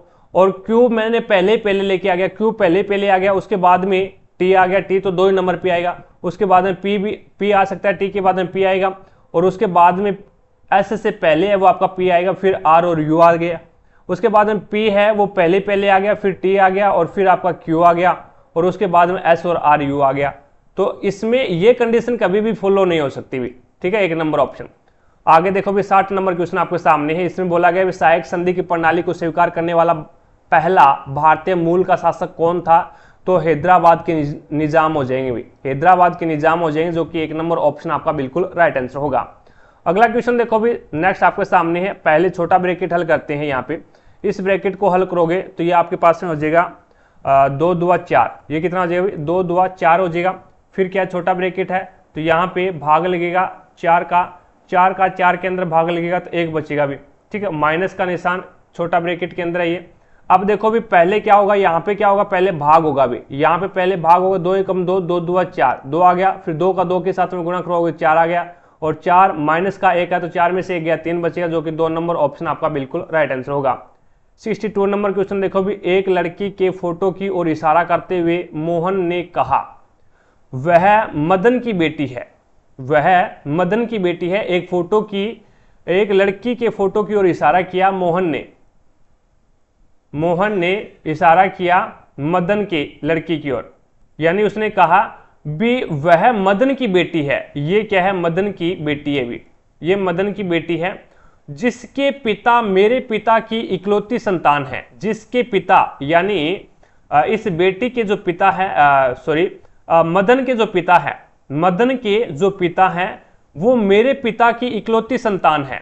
मदन के जो पिता है, मदन का जो पिता है वो जिसके पिता मेरे पिता की इकलौती संतान है, इसके पिता है और उसकी इकलौती संतान है। अब इसके अंदर है वो खुद, यानी मदन का पिता कौन हो जाएगा? फिर मदन का पिता है वो मोहन हो जाएगा भी, वह मदन की बेटी है, यानी ये जो महिला है, लड़की है, ये मदन की बेटी है। जिसके पिता यानी इस मदन के पिता है वो मेरे पिता की, मदन के पिता है वो मेरे पिता की, यानी इस मोहन के पिता की इकलौती संतान है। इस मोहन के पिता की इकलौती संतान यानी मोहन खुद हो गया, और मोहन है वो मदन का पिता हो जाएगा भी, मोहन है वो मदन का पिता हो जाएगा। अब इसने बोला है भी लड़की का मोहन के साथ में क्या संबंध है, तो ये लड़की है, इसका मोहन के साथ में क्या संबंध है, तो एक प्रकार से ये दादा लगेगा, फिर मोहन है वो दादा हो जाएगा भी, और एक प्रकार से ये भी बोल सकते हैं भी ये बेटे की बेटी हो जाएगी फिर, यानी मोहन का बेटा कौन है? मदन, और मदन की बेटी कौन हो जाएगी? ये लड़की हो जाएगी। तो यहाँ पे आपका 4 नंबर ऑप्शन बिल्कुल राइट आंसर हो जाएगा। आगे नेक्स्ट अगला क्वेश्चन देखो भी, नेक्स्ट 63 नंबर क्वेश्चन आपके सामने है।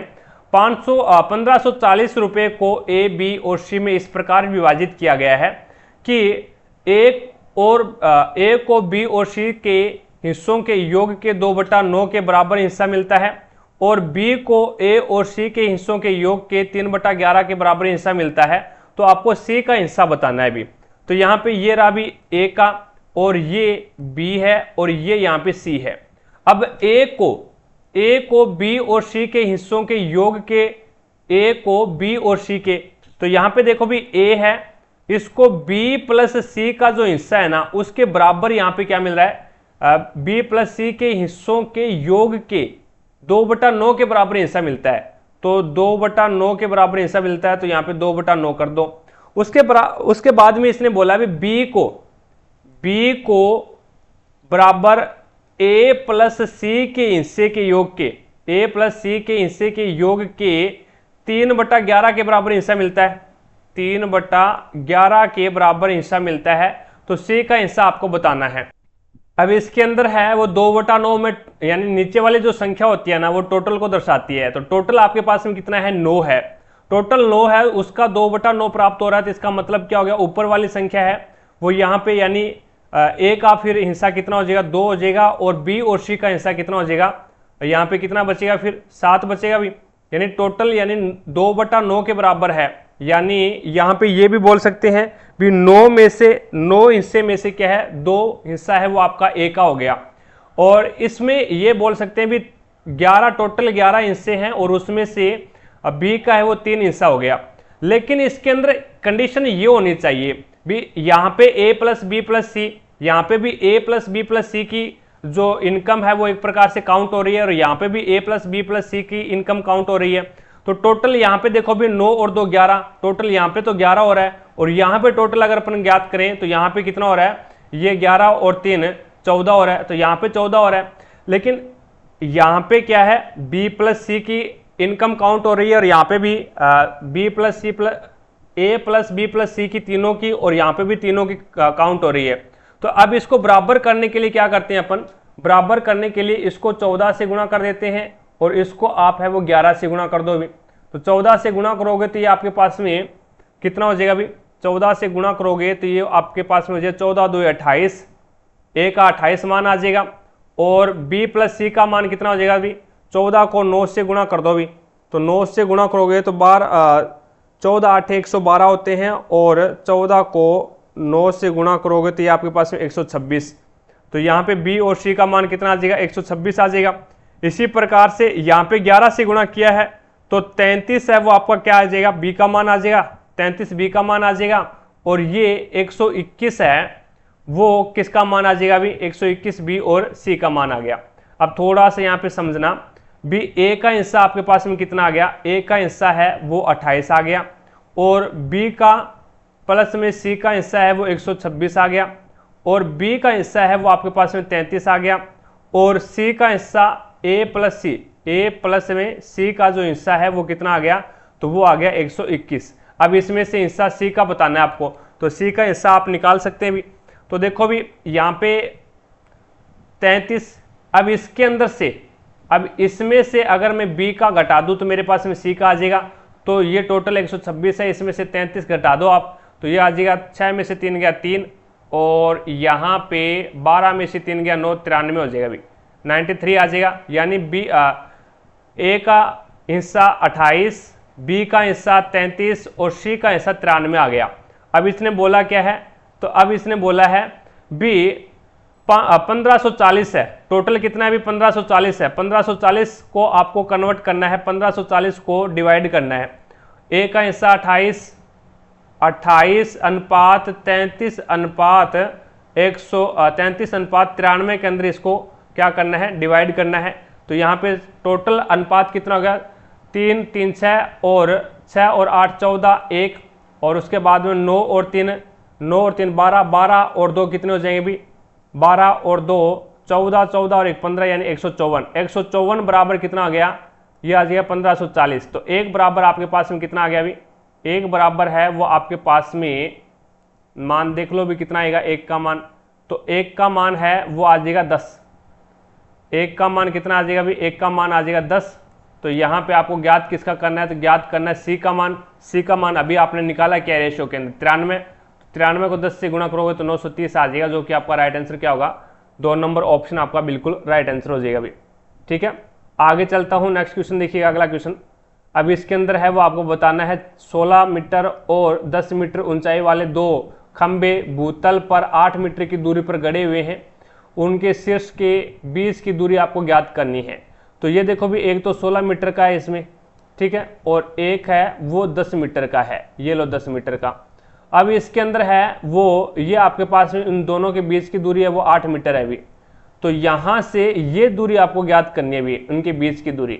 तो यहाँ से अगर मैं डैश डैश करके इसको मिलाऊं तो ये कितना हो जाएगा, ये भी 8 हो जाएगा और यहाँ से लेकर के और यहाँ तक की दूरी कितनी हो जाएगी, तो टोटल 10 हो जाएगी, क्योंकि 10 मीटर ऊंचाई वाला ये खंभा है इधर वाला, तो ये टोटल 10 हो जाएगी। और यहाँ से लेकर के यहाँ तक, और पूरी कितनी हो जाएगी, तो पूरी यहाँ से लेकर के और यहाँ तक कितनी हो जाएगी, 16 हो जाएगी। तो ये ऊपर वाली कितनी बचेगी, तो ये ऊपर वाली है वो 6 मीटर बचेगी। अब यहाँ पे पाइथागोरस प्रमेय लगा दो, पाइथागोरस प्रमेय लगा दो तो कर्ण यहाँ से निकल जाएगा, यानी यहाँ पे 90 डिग्री का कोण है, तो ये हो जाएगा 6 की स्क्वायर 36 और 8 की स्क्वायर 64, दोनों को जोड़ोगे तो 100 आ जाएगा। 100 का स्क्वायर करोगे, 100 का रूट करोगे तो यहाँ पे आ जाएगा 10। तो 10 मीटर इनकी क्या आ जाएगी, शीर्षों के बीच की दूरी हो जाएगी। 3 नंबर ऑप्शन आपका बिल्कुल राइट आंसर होगा। अगला देखो भी, निम्नलिखित में से किस प्रकार के प्रदूषण को वाहनों के उत्प्रेरक कन्वर्टर्स फिट करके नियंत्रित किया जाता है? तो वो आपका हो जाएगा वायु प्रदूषण। किस प्रकार के प्रदूषण को? तो वायु प्रदूषण को कम किया जाता है। 4 नंबर ऑप्शन आपका बिल्कुल राइट आंसर होगा। न्यूरॉन की शाखा जैसी संरचना को क्या कहा जाता है? तो शाखिका बोला जाता है। क्या बोला जाता है? शाखिका बोला जाता है। 3 नंबर ऑप्शन आपका राइट आंसर होगा। अगला देखो भी, नेक्स्ट आपके सामने 67 नंबर क्वेश्चन। इसमें माध्य, माध्यिका और बहुलक ज्ञात करना है। पहले माध्य ज्ञात कर लो, राशियों का योग बटा राशियों की संख्या हो जाएगा। तो राशियों का योग ज्ञात कर लो भी पहले। तो ये हो जाएगा 12, 12 24 और 12 36। 36 और 18 कितने हो जाएंगे? 36। 36 और 36 72 हो गए भी। राशियों का योग 72 आ गया। राशियों की संख्या कितनी? 1 2 3 4 5 6 है। तो 6 का भाग लगा दो तो आपके पास में 12 6 का 72। तो 12 क्या आ गया? x बार यानी माध्य आ गया भी। 12 आपके पास में माध्य आ गया। अब आपको ज्ञात करना है माध्यिका। माध्यिका ज्ञात करना है तो सबसे पहले आंकड़ों को आरोही क्रम में सेट करना पड़ेगा। तो 8 आएगा, फिर 10 आएगा और उसके बाद में 12, फिर 12, फिर 12 और फिर 18 आ जाएगा। तो यहाँ पे मिड वैल्यू निकालनी है। तो 2 इधर छोड़ दो संख्या और 2 इधर। तो यहाँ पे 2 संख्या आपकी क्या है? मिड वैल्यू आ गई। तो दोनों को जोड़ के 2 का भाग लगाओगे तो यहाँ पे 2 क्या आ गई आपकी? माध्यिका 12 आपकी क्या आ गई? माध्यिका आ गई। अब बहुलक ज्ञात करना। तो बहुलक क्या होता है? जो ज्यादा बार आया है, जो संख्या ज्यादा बार आई है वही बहुलक हो जाएगा। तो 12 है, वो ज्यादा बार आया तो इसका मतलब 12 है, क्या आ गया? 12 इसका बहुलक यानी जड़ से दर्शाते हैं। तो बहुलक 12 हो गया। माध्यिका भी 12 है और माध्य है वो भी 12 है। तो योग ज्ञात करना है। तो 12 3 36। तो यहाँ पे आपका 1 नंबर ऑप्शन बिल्कुल राइट आंसर होगा। मानव शरीर में कितनी मेरु तंत्रिकाएं होती है? तो मेरु तंत्रिकाएं है वो 31 जोड़ी होती है। कितनी होती है? 31 जोड़ी होती है। 1 नंबर ऑप्शन आपका बिल्कुल राइट आंसर होगा। अगला क्वेश्चन देखो भी, नेक्स्ट आपके सामने है 69 नंबर क्वेश्चन। इस क्वेश्चन में हमें x प्लस 1/y बराबर 1 दे रखा है, y प्लस 1/z बराबर 1 दे रखा है, z प्लस 1/x का मान पूछा है। तो क्या करते हैं, यहाँ से जो y का मान है वो निकाल लेते हैं और यहाँ पे y की जगह रख देते हैं। ठीक है, इसका मान निकाल के इसके अंदर रखेंगे। तो पहले इससे y का मान निकालते हैं। y का मान कितना आएगा? 1 माइनस में 1/z। एलसीएम कितना आएगा? z आएगा। तो ये बन जाएगा z माइनस 1। ये जो रिजल्ट है कहाँ पे रखना है? यहाँ पे रखना है। x plus 1/z minus 1/z बराबर क्या चल रहा है? 1। ये ऊपर चला जाएगा। तो ये बन जाएगा x प्लस z/z माइनस 1 बराबर 1। इसका एलसीएम कितना आएगा? इसका एलसीएम आ जाएगा हमारे पास में z माइनस 1। z माइनस 1 का मल्टीप्लाई x के साथ में, तो ये बनेगा x z माइनस में x प्लस में z बराबर 1/1। क्रॉस मल्टीप्लाई कर देंगे तो ये बनेगा x z minus x plus z बराबर z माइनस 1। z से z कैंसिल हो जाएगा। पूरी समीकरण में क्या करते हैं? x का भाग कर देते हैं। यहाँ पे भी x का भाग, यहाँ पे भी x का भाग, यहाँ पे भी x का भाग। पहले तो मैं लिखता हूँ कि बचा क्या है यहाँ पे, थोड़े से कंफ्यूज हो जाओगे। 1 मिनट रुकना आप। जो रिजल्ट बचा वो लिख देता हूँ, x z माइनस में x, यानी ये बचा हमारे पास में x z माइनस में x बराबर माइनस का 1। पूरी समीकरण में x का भाग लगा दो एक बार, देखते हैं क्या बनता है। x से x कटेगा, x से x कटेगा, कट गया। तो रिजल्ट बचा हमारे पास में z माइनस 1 बराबर माइनस का 1/x। माइनस का 1/x है वो इधर आके प्लस का बन जाएगा। तो z प्लस 1/x बराबर, ये माइनस का 1 इधर जाके प्लस का बन जाएगा। क्या यही मान पूछा था? z प्लस 1/x का मान कितना आ रहेगा? 1 आ रहा है। ऑप्शन नंबर 1 राइट हो जाएगा आपका। इसके बाद में चलते हैं नेक्स्ट क्वेश्चन की तरफ। अगला क्वेश्चन देखो भी, नेक्स्ट आपके सामने है 70 नंबर क्वेश्चन। इसमें आपको बोला गया भी मानव शरीर में वसा का पाचन मुख्यतः होता है। तो मानव शरीर में वसा का जो पाचन होता है वो मुख्यतः छोटी आंत के अंदर होता है। 3 नंबर ऑप्शन आपका बिल्कुल राइट आंसर होगा। आगे देखो भी, नेक्स्ट आपके सामने है सबसे छोटी रक्त वाहिका को क्या बोला जाता है? तो केशिका बोला जाता है भी। केशिका है वो सबसे छोटी रक्त वाहिका होती है जो कि धमनी और शिरा के आगे कार्य करती है भी। ये धमनी के आगे है और शिरा के आगे जो कार्य कौन करती है? वो केशिका करती है। 2 नंबर ऑप्शन आपका बिल्कुल राइट आंसर होगा। आगे देखो भी, नेक्स्ट आपके सामने है मिश्रण शक्ति इनमें से किससे संबंधित है? तो मिशन शक्ति है वो भारत का उपग्रह रोधी मिसाइल परीक्षण है, एक भारत का उपग्रह रोधी मिसाइल परीक्षण है। 1 नंबर ऑप्शन आपका बिल्कुल राइट आंसर होगा। अगला क्वेश्चन देखो भी नेक्स्ट आपके सामने है। अब इसके अंदर दिए गए आंकड़ों में यदि 22 के स्थान पर 52 को शामिल कर दिया जाता है तो दोनों माध्यिकाओं का अंतर आपको ज्ञात करना है, पहले वाली माध्यिका और उसके बाद में माध्यिका। तो माध्यिका ज्ञात करने के लिए आंकड़ों को आरोही क्रम में सेट करते हैं भी। तो आरोही क्रम में सेट करोगे तो पहले आ जाएगा आपका 8, उसके बाद में आ जाएगा ये 15, और फिर आ जाएगा 18, और फिर आ जाएगा 22, और फिर आ जाएगा 26, और फिर आ जाएगा 32। ठीक है, अब इसके अंदर माध्यिका क्या होती है, मिड वैल्यू होती है। तो मिड वैल्यू यहाँ पे क्या आ रही है, तो यहाँ पे आपका 22 और 18 आ रहा है। तो 22 और 18 को दोनों को जोड़ करके 2 का भाग लगा दो भी, तो ये आपके पास में आ जाएगा 10 और 40 और अपॉन में 2 तो आ जाए 20 है, वो आपकी माध्यिका आ गई। अब दूसरी कंडीशन में क्या बोला है इसने, दूसरी कंडीशन में बोला भी 22 के स्थान पर 52 को शामिल किया जाता है। अब 22 के स्थान पर 52 को शामिल किया जाता है तो यहाँ पे 8, फिर 15, फिर 18, फिर 26, 32 और 52 इस प्रकार से होगा। अब मिड वैल्यू क्या आ जाएगी, तो अब मिड वैल्यू है वो आपकी 18 और 26 आ गई भी, 18 प्लस में 26। अब इसका 2 कर दो, आधा करोगे तो ये आपके पास में कितना आ जाएगा, 22 आ जाएगा भी। अब दोनों के बीच में अंतर बताना है, यहाँ पे 22 आया है और ये पहले वाली जो माध्यिका है वो 20 है और अब वाली माध्यिका 22 आई है। तो 22 में से 20 निकालोगे तो 2 का अंतर आ जाएगा। 4 नंबर ऑप्शन आपका बिल्कुल राइट आंसर होगा। अगला क्वेश्चन देखो भी नेक्स्ट आपके सामने है। एक घड़ी 1 बजे 1 बार, 2 बजे 2 बार और इस तरह 12 बजे 12 बार बजती है, तो एक सप्ताह में घड़ी कितनी बार बजेगी। तो पहले देखो भी इसका फॉर्मूला होता है n प्लस में 1 अपॉन में 2, ये फॉर्मूला होता है। तो यहाँ पे n वैल्यू क्या है, तो n है अधिकतम, यानी 12 बजे के बाद में वापस एक बजेगा भी। ठीक है, तो यहाँ पे n की वैल्यू है वो 12 आ गई, 12 और 1 13 अपॉन में 2, तो 2 एकम 2, 2 छिके 12, 13 छिके 78। तो यहाँ पे 12 घंटे में ये क्या है 78 बार बजेगी। तो इसी प्रकार से एक दिन के अंदर कितनी बार बजेगी, तो 78 का दुगुना कर दो भी। तो 78 का दुगुना करोगे तो यहाँ पे आपके पास में आ जाएगा 156। तो यहाँ पे एक दिन के अंदर 156 बार बजेगी। लेकिन हफ्ता यानी एक सप्ताह बताना, तो यानी 7 दिन के अंदर कितनी बार बजेगी, तो 7 से गुना कर दो। तो 7 छिके 42, 4 और 7 5 35 और 4 39, 3 और 7 एकम 7 और 3 10, तो 1092 बार बजेगी, जो कि आपका राइट आंसर होगा 4 नंबर ऑप्शन। आगे देखो भी नेक्स्ट आपके सामने है। इसमें बोला गया भी स्वस्थ राज्य प्रगतिशील भारत रिपोर्ट कौन जारी करता है। स्वस्थ राज्य प्रगतिशील भारत रिपोर्ट है वो नीति आयोग जारी करता है भी। नीति आयोग यानी 4 नंबर ऑप्शन है वो आपका राइट आंसर होगा, जिसके अध्यक्ष कौन है भी, नीति आयोग के प्रधानमंत्री होते हैं। और नीति आयोग की शुरुआत है वो गठन है वो 2015 में किया गया था भी। आगे देखो भी पहले इसकी जगह वो योजना आयोग चलता था। नेक्स्ट देखिएगा अगला क्वेश्चन है। यदि घन की एक भुजा में 50% की कमी की जाती है तो इसके पृष्ठीय क्षेत्रफल में होने वाली कमी का प्रतिशत ज्ञात करना है। तो घन की भुजा 50% को मैं क्या लिखूंगा, 1/2 लिखूंगा। पहले 2 था और अब क्या हो गया, 1 की कमी आ गई थी यानी 1 हो गया।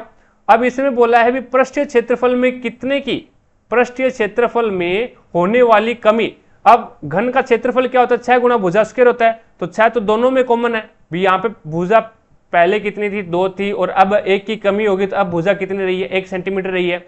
अब 6 गुना भुजा स्क्वायर करोगे तो इसका मतलब भुजा स्क्वायर, तो यहाँ पे 6 तो दोनों के अंदर ही कॉमन होगा भी। 6 यहाँ पे होगा 6 गुना भुजा स्क्वायर, तो 6 से तो 6 कट जाएगा आपका और 2 का स्क्वायर कितना हो जाएगा, तो 2 का स्क्वायर 4 और 1 का स्क्वायर कितना होगा 1। तो देख लो भी 4 से 1 हो गया यानी 3 की कमी आ गई। कितने पे, 4 के ऊपर इंटू 100। तो ये आपके पास में 4 एकम 4 और 25 चौका 100, 25 75। तो 75% की कमी आ जाएगी, जो कि आपके पास में 4 नंबर ऑप्शन बिल्कुल राइट आंसर होगा। अगला क्वेश्चन देखो भी नेक्स्ट आपके सामने है। 2 रेलगाड़ियां 2 स्टेशनों से एक ही समय में चलना शुरू करती है, क्रमशः 20 किलोमीटर और 25 किलोमीटर की चाल से एक दूसरे की ओर बढ़ती है। जब वे मिलती है तो पाया गया कि उनमें एक रेलगाड़ी ने दूसरी रेलगाड़ी से 80 किलोमीटर की दूरी तय की है, अधिक दूरी तय की है।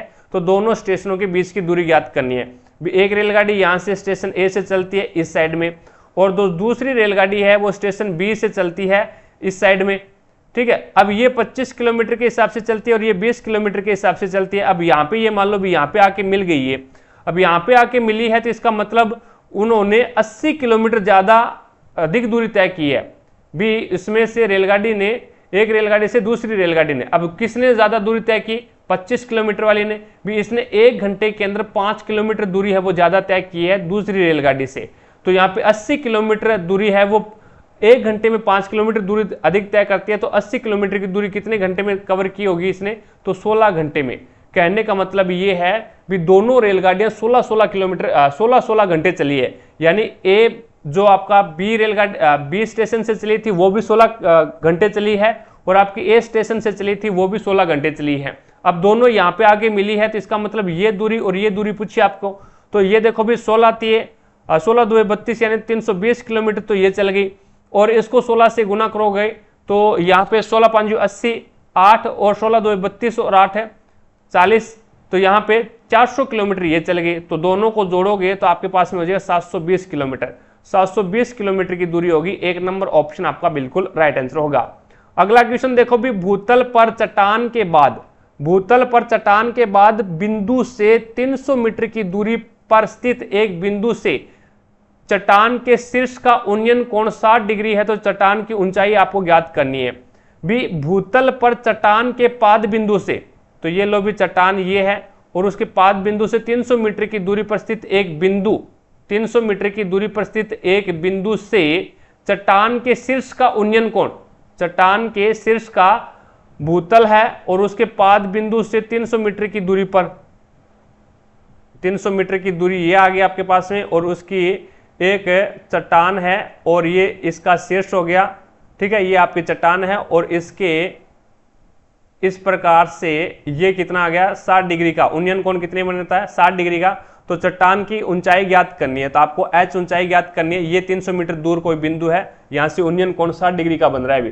तो यहां पे लंब और आधार के अंदर रिलेशन किस में होता है अभी? तो tan के अंदर होता है अभी। tan बराबर क्या होता है? लंब बटा आधार होता है। लंब बटा आधार, लंब कितना आपके पास में? तो लंब आपके पास में h है और आधार आपके पास में कितना है 300 है। बराबर में tan 60 का मान कितना होता है? तो tan 60 का मान है वो √3 होता है अभी।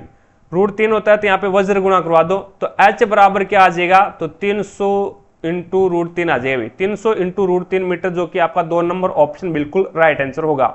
अगला क्वेश्चन देखो भी, निम्नलिखित में से किसने पॉल एलन के साथ मिलकर वर्ष 1975 में माइक्रोसॉफ्ट की स्थापना की थी? तो वो बिल गेट्स ने की थी भी। बिल गेट्स ने पॉल एलन के साथ मिलकर के 1975 में माइक्रोसॉफ्ट ऑफिस है उसकी स्थापना की थी। 3 नंबर ऑप्शन आपका बिल्कुल राइट आंसर होगा। अगला क्वेश्चन देखो भी, ए और बी किसी कार्य को 30 दिन में, बी और सी किसी कार्य को 40 दिन में, और सी और ए उसी कार्य को क्या है 60 दिन में पूरा करते हैं। तो उन्हें एक साथ मिलकर के कार्य करने में कितना समय लगेगा?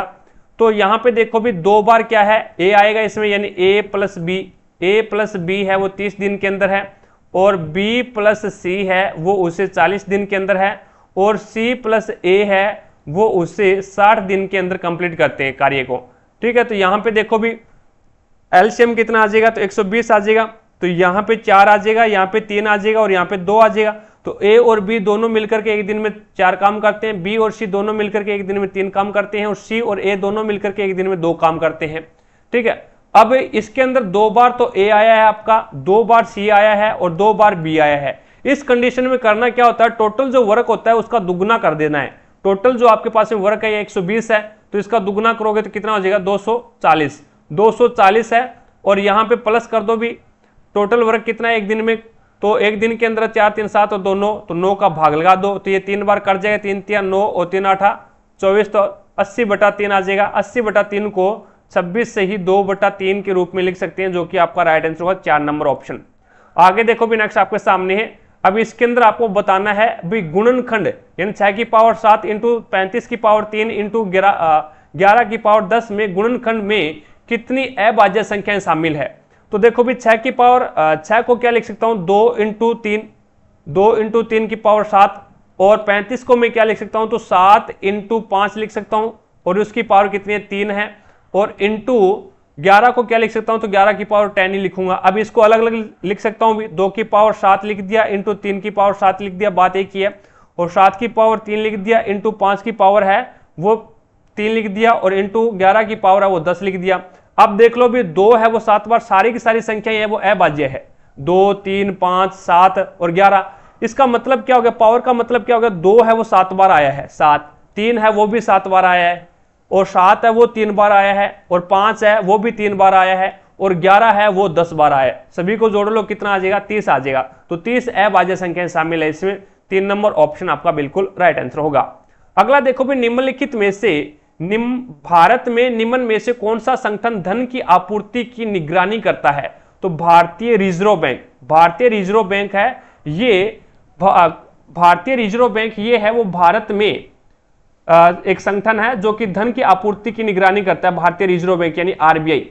आरबीआई है वो क्या करता है, भारत में धन की आपूर्ति की निगरानी करता है। 4 नंबर ऑप्शन आपका बिल्कुल राइट आंसर होगा। अगला क्वेश्चन देखो भी, निम्नलिखित में से किसने महात्मा गांधी और शिव प्रसाद गुप्त के साथ मिलकर 1921 में वाराणसी में काशी विद्यापीठ की स्थापना की थी? तो वो आपका राइट आंसर होगा, भगवान दास ने की थी। भगवान दास यानी 2 नंबर ऑप्शन है वो आपका बिल्कुल राइट आंसर होगा। अगर अभी तक चैनल को सब्सक्राइब नहीं किया है तो चैनल को सब्सक्राइब करें भी, पास में लगे बेल आइकन को जरूर दबाएं ताकि अपन जैसे ही नेक्स्ट वीडियो डालें तो उसका नोटिफिकेशन सबसे पहले आपके पास पहुंचे और आप तुरंत उसका लाभ उठा सको। ज़्यादा से ज़्यादा वीडियो को शेयर करना अपने सभी दोस्तों के साथ में, ताकि सभी दोस्तों को क्लास का लाभ मिले, उन्हें भी पता लगे भी रेलवे एनटीपीसी में किस लेवल के क्वेश्चन आते हैं और उसे कैसे सोल्व करते हैं। रही बात पीडीएफ की, तो पीडीएफ आपको हमारे टारगेट हब एप्लीकेशन पे मिलेगा। टारगेट हब एप्लीकेशन का लिंक डिस्क्रिप्शन बॉक्स में मिल जाएगा, वहां से जाकर के आप टारगेट हब एप्लीकेशन को डाउनलोड करें और प्रत्येक क्लास की पीडीएफ है वो आपको इसी एप्लीकेशन पे मिलेगी। रही बात टेस्ट सीरीज की, तो आपकी एनटीपीसी की टेस्ट सीरीज है वो हमने शुरू कर रखी है अभी। इसमें आपको 135 पेपर मिलेंगे जो कि प्रीवियस ईयर के पेपर होंगे सारे के सारे। तो आप अपनी तैयारी को मजबूत बनाने के लिए आज से ही अपने टेस्ट सीरीज ज्वाइन कीजिएगा और अपनी तैयारी को बेहतर बनाइएगा। नेक्स्ट देखो भी, अगला क्वेश्चन है 84 नंबर क्वेश्चन। इसमें जल है वो प्यास यानी प्यास को बुझाने का कार्य जल करता है, तो भोजन क्या करता है, भूख को, भोजन है वो भूख को मिटाता है भी। भूख को बुझाना या फिर भूख को मिटाने का कार्य भोजन करता है। 4 नंबर ऑप्शन आपका बिल्कुल राइट आंसर होगा। अगला क्वेश्चन देखो भी, नेक्स्ट आपके सामने है ब्रेटन वुड्स समझौता। ब्रेटन वुड्स समझौते के तहत कब एक नई अंतरराष्ट्रीय मौद्रिक प्रणाली प्रारंभ की गई थी? तो वो 1944 में की गई थी। 4 नंबर ऑप्शन आपका बिल्कुल राइट आंसर होगा। अगला क्वेश्चन देखो भी, नेक्स्ट आपके सामने है। अब इसके अंदर आपको बताना है भी सभी वर्षों में एक्स की औसत बिक्री कितनी है? तो एक्स लाल वाला है भी, तो इन सभी को जोड़ लो। जोड़ोगे तो 8 2 10 4 14, 14 2 16 और 4 20, 20 और 4 24, 2। उसके बाद में 8 और 5 और 5 10, 10 6 16, 16 और 7 23 और 6 29, 29 और 7 कितने हो जाएंगे भी? 36, 36 और 2 38 हो जाएंगे। अब इसके अंदर है वो कितने है भी? 1 2 3 4 5 6 राशियों का योग बटा राशियों की संख्या, फॉर्मूला लगा दो, 6 6 36 बच गया 6 चौका 24। तो यहाँ पे आ जाएगा आपके पास में 64 आ जाएगा भाई। 64 गलत कर दिया। अब इसने x का पूछा था, हमने y का जोड़ लिया अभी। x वाला हरा वाला है, हरा रंग है वो x वाला है, ठीक है, हमने लाल वाला जोड़ लिया। अब इसके अंदर देखो भी 8 और 4 12, 12 और 2 16, 12 और 2 14, 14 और 6 20 और 2 22। उसके बाद में 2 और 2 3 5, 5 और 3 8, 8 और 4 कितने हो जाएंगे भी? 12, 12 और 2 14, 14 और 3 17, 17 और 2 कितने हो जाएंगे भी? 19, 17 और 2 19, 192। 6 का भाग लगा दोगे, 6 3 18 और 6 2 12, 32 आ जाएगा भी। तो x का 32 आएगा, y का 64 आएगा। तो 3 नंबर ऑप्शन आपका राइट आंसर होगा, x का पूछा है इसमें। आगे देखो भी, अगला क्वेश्चन आपके सामने है। इसमें दे रखा है बी दिए गए कथनों में से कौन सा सही नहीं है? तो कौन सा सही नहीं है, थोड़ा सा मैं इसको जूम इन करता हूं भी। अब यहां पे देखो भी, पहला ऑप्शन देखो भी, वर्ष 2010 में गेहूं का उत्पादन उच्चतम था। तो 2010 आपका ये रहा, और इसमें गेहूं का उत्पादन है वो उच्चतम था क्या? कौन सा सही नहीं है ये आपको बताना है।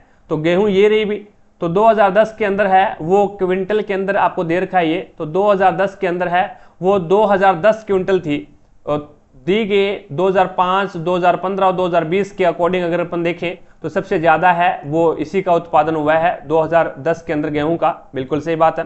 वर्ष 2020 में चावल का उत्पादन उच्चतम था, तो 2020 ये रहा, और चावल का उत्पादन 2000 क्विंटल था।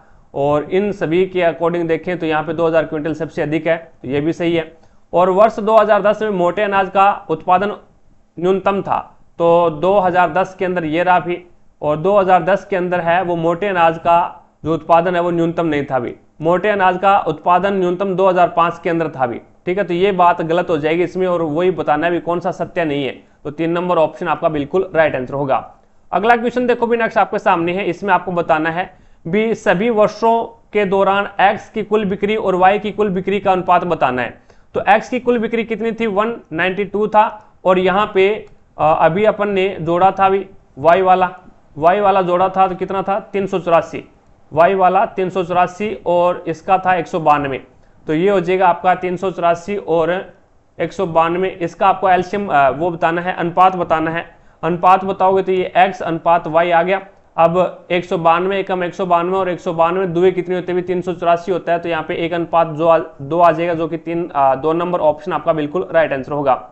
अगला क्वेश्चन देखो भी नेक्स्ट आपके सामने है, वर्ष 2014 और 15 के दौरान x की कुल बिक्री और वर्ष 2014 और 15 के दौरान y की कुल बिक्री का लगभग कितने प्रतिशत है।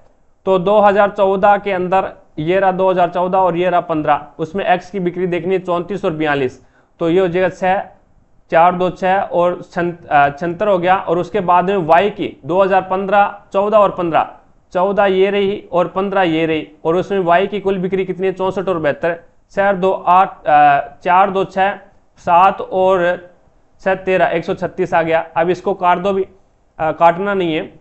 ये पूछा है भी 2014-15 की दौरान y की कुल बिक्री लगभग कितना प्रतिशत था। तो 76 अपॉन में क्या करना है 136 इंटू 100। तो इसको सोल्व करोगे तो 7600 के अंदर 136 का भाग लगाना है भी।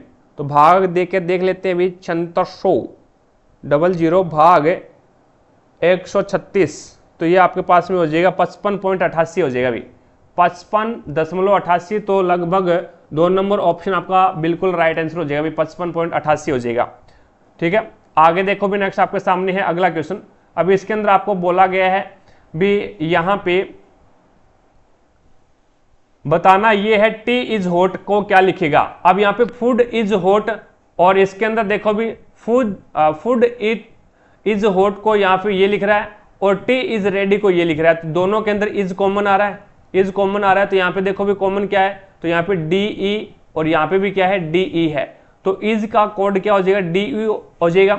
उसके बाद में टी इज रेडी, और यहाँ पे अगर मैं बात करूं कोल्ड एंड हॉट, तो इसके अंदर हॉट कॉमन आ रहा है भी यहाँ पे, इसके अंदर हॉट है और यहाँ पे भी क्या है हॉट है, दोनों के अंदर हॉट कॉमन आ रहा है। तो इन दोनों में देखो भी क्या कॉमन आ रहा है, तो MIL यहाँ पे और MIL यहाँ पे है। तो हॉट का क्या हो जाएगा, हॉट का हो जाएगा MIL, ये इसका कोड हो जाएगा। उसके बाद में यहाँ पे अगर अपन बात करें भी इसके अंदर और क्या कॉमन है भी, यहाँ पे देखें तो टी इज रेडी, और यहाँ पे टी आपको एक टी का बताना है भी। अब रेडी का यहाँ पे देखो आई एम रेडी और टी इज रेडी, तो आई एम रेडी, तो रेडी का क्या हो जाएगा, तो रेडी का यहाँ पे आपके पास में KELE, तो READY, रेडी का KELE आ जाएगा। तो रेडी का आपके पास में पता है भी KELE है, और इज का यहाँ पे DE है, तो टी का ऑटोमेटिक क्या हो जाएगा DIN हो जाएगा, DIN टी का। और उसके बाद में इज का आपके पास में हो जाएगा DE, और उसके बाद में हॉट का हो जाएगा MIL। तो ये इसका कोड बनेगा, जो कि आपका राइट आंसर क्या होगा 1 नंबर ऑप्शन। आगे देखो भी 91 नंबर क्वेश्चन आपके सामने है।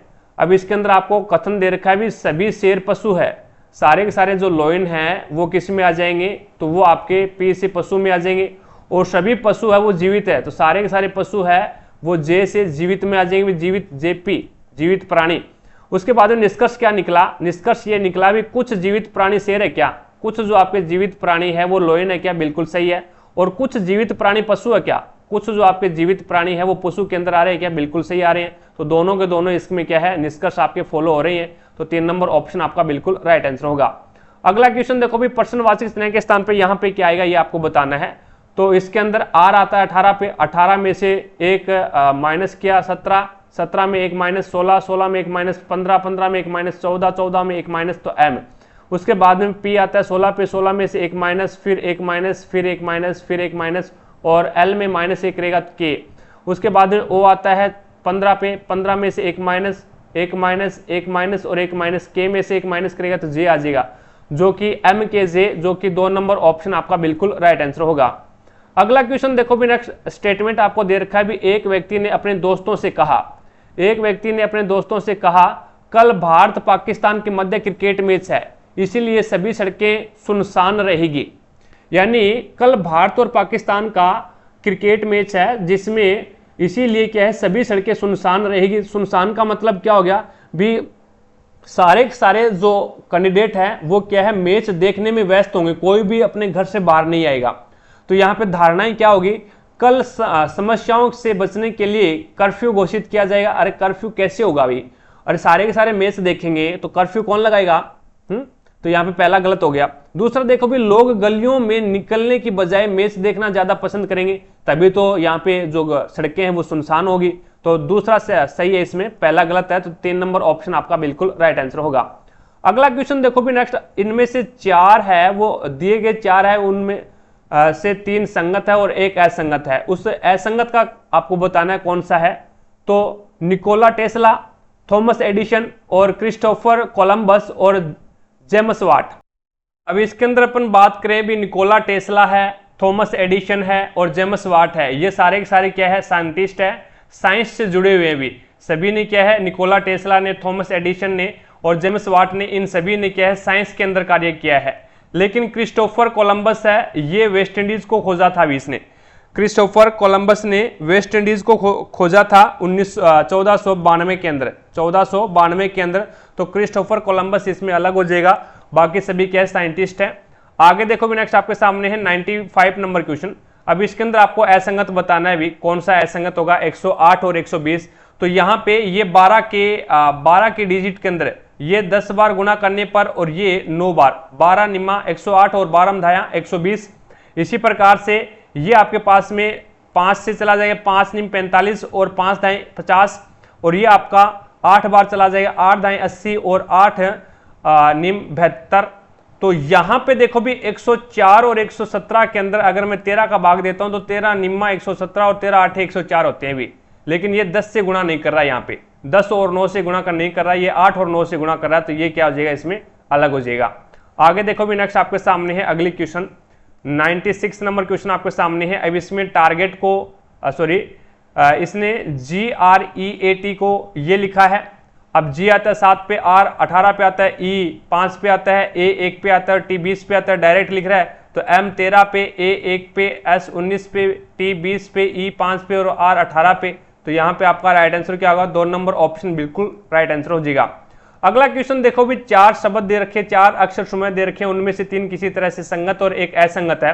तो यहाँ पे ये देखो भी, B का उल्टा Y और X का उल्टा C होता है, और S का उल्टा H होता है, और G का उल्टा है वो T होता है, और L का उल्टा O होता है, और N का उल्टा M होता है। लेकिन H का उल्टा है वो R नहीं होता, और S का उल्टा है वो I नहीं होता भी। तो ये इस प्रकार से ये क्या हो जाता है, इसमें असंगत हो जाता है। 3 नंबर ऑप्शन आपका बिल्कुल राइट आंसर होगा। अगला क्वेश्चन देखो भी, नेक्स्ट आपके सामने है। इसके अंदर आपको बताना है भी यहाँ पे क्या आएगा। अब इसके अंदर D को, ये देखो भी D आता है 4 पे, 4 और 3 7, 3 बढ़ा दिया। P आता है 16 पे, 16 और यहाँ पे 5, 16 और 5 21, पहले बढ़ाया 4 और फिर 5 बढ़ा दिया। और A आता है 1 पे, 1 और 7 कितने होते हैं भी, 1 और 7 8 होते हैं। तो अब 7 बढ़ा दिया। तो कहने का मतलब ये है भी D 4 फिर 5 और फिर 7। अब यहाँ पे 4 बढ़ाएगा तो 13, 13 और 4, 13 और 4, इसमें ये रिलेशन तो नहीं आएगा भी। तो इसके अंदर DPA को ये लिख रहा है GU और H लिख रहा है भी, GU और H लिख रहा है। तो इसके अंदर देखें तो यहाँ पे पहले कितना बढ़ा रहा है, ये 4 3 7, 4 और 3, पहले 3 बढ़ा रहा है भी, पहले 3 बढ़ा रहा है, फिर 5 बढ़ा रहा है और फिर 7 बढ़ा रहा है। तो यहाँ पे पहले 3 बढ़ाएगा, 16 और 3 13 और 3 16, 16 पे आएगा P, फिर बढ़ाएगा 5, 5 और 5 10, J आ जाएगा। और V आता है 22 पे, 22 में 7 बढ़ाएगा तो C आ जाएगा भी। ठीक है, क्योंकि 22 और 7 कितने होते हैं, 29, 29 पे C आता है भी। 4 नंबर ऑप्शन आपका बिल्कुल राइट आंसर होगा। अगला देखो भी, 6 लड़के हैं, गणित की परीक्षा देते हैं, अलग अलग अंक प्राप्त होते हैं। C को केवल 2 लड़कों से अधिक अंक प्राप्त होते हैं, पहला और दूसरा, बस बाकी सभी से कम अंक प्राप्त होते हैं। D के अंक A और E से कम है, D के जो अंक है वो A और E से क्या है, कम है भी। ये लो कम हो गया। डी के अंक ए और ई से कम है लेकिन सी और एफ से अधिक है, सी और एफ से अधिक है। ई और एफ के अंक क्रम से अधिकतम और न्यूनतम नहीं है, यानी कहने का मतलब है भी ई है ना आपका ई, ये ई अधिकतम नहीं आएगा यानी अधिकतम नहीं आ सकता, और एफ है वो आपका न्यूनतम नहीं आ सकता। तो इसका मतलब एफ के नीचे कोई और कैंडिडेट आएगा भी, सी आपका यहाँ पे आ गया, डी आपका यहाँ पे आ जाएगा, और उसके बाद में ए आपका यहाँ पे है और ई आपका यहाँ पे आ रहा है। उसके बाद में एफ, इसके मतलब एफ यहाँ पे आएगा, और उसके बाद में इसके नीचे एक नीचे और आएगा भी, क्योंकि ई और एफ अंक है वो ई अधिकतम नहीं है और एफ है वो न्यूनतम नहीं है। तो इसका मतलब क्या हो गया, तो 6 लड़कों में किसका न्यूनतम अंक है, फिर 6 लड़कों में न्यूनतम अंक फिर एक ही बचा है वो, और कौन सा, बी। तो बी आ जाएगा यहाँ पे। तो आपका राइट आंसर क्या होगा, 3 नंबर ऑप्शन आपका बिल्कुल राइट आंसर होगा। बी की एक ही कंडीशन बची है, वो बी यहाँ पे आएगा। आगे देखो भी, नेक्स्ट आपके सामने है। अभी इसके अंदर आपको दिया गया भी, यदि गुलाबी को काला, काले को लाल, लाल को पीला, पीले को हरा और हरे को सफेद कहा जाता है, तो मानव रक्त का रंग क्या होगा। तो यहाँ पे देखो भी, मानव रक्त का रंग कैसा होता है, लाल होता है, और लाल को क्या बोला गया, पीला। तो यहाँ पे आपका राइट आंसर क्या होगा, पीला। 4 नंबर ऑप्शन बिल्कुल राइट आंसर होगा। तो इस प्रकार हमने एक पेपर और सोल्व किया है एनटीपीसी का। आई होप आपको प्रत्येक क्वेश्चन समझ में आया होगा। अगर फिर भी कोई भी क्वेश्चन में आपको डाउट लगती है तो मुझे कमेंट सेक्शन में कमेंट करके जरूर बताएं, आपकी डाउट को क्लियर किया जाएगा। क्लास पसंद आई है तो दिल से लाइक, ज्यादा से ज्यादा शेयर करें अपने सभी दोस्तों के साथ में, ताकि सभी दोस्तों को क्लास का लाभ मिले, उन्हें भी पता लगे भी रेलवे एनटीपीसी में किस लेवल के क्वेश्चन आते हैं और उसे कैसे सोल्व करते हैं। नेक्स्ट जो हमारी क्लास रहने वाली है वो क्लास रहेगी 3 फरवरी 2021 को 3 बजे। जो पेपर हुआ था उस पेपर का नेक्स्ट क्लास में सॉल्यूशन करने वाले हैं। चैनल को सब्सक्राइब नहीं किया है तो चैनल को सब्सक्राइब कर लें, भी पास में लगे बेल आइकन को जरूर दबा लें, ताकि अपन जैसे ही नेक्स्ट वीडियो डालें तो उसका नोटिफिकेशन सबसे पहले आपके पास पहुंचे और आप तुरंत उसका लाभ उठा सको। रही बात पीडीएफ की, तो पीडीएफ हमारे टारगेट हब एप्लीकेशन के ऊपर मिलेगी। लिंक डिस्क्रिप्शन बॉक्स में दे रखा है, तो वहां से जाकर के टारगेट हब एप्लीकेशन को डाउनलोड कीजिएगा, और प्रत्येक क्लास की पीडीएफ, चाहे वो ग्रुप डी की हो, चाहे वो एसएससी जीडी की हो, चाहे वो एनटीपीसी की हो, इन सभी की पीडीएफ है वो प्रत्येक क्लास की आपको टारगेट हब एप्लीकेशन पे मिलेगी। और टेस्ट सीरीज है वो आपकी शुरू कर रखी है एनटीपीसी की, जिसमें आपको 135 टेस्ट है वो मिलने वाले हैं। तो यहाँ पे अभी टेस्ट सीरीज ज्वाइन कीजिएगा और अपनी तैयारी को आज से ही बेहतर बनाइएगा।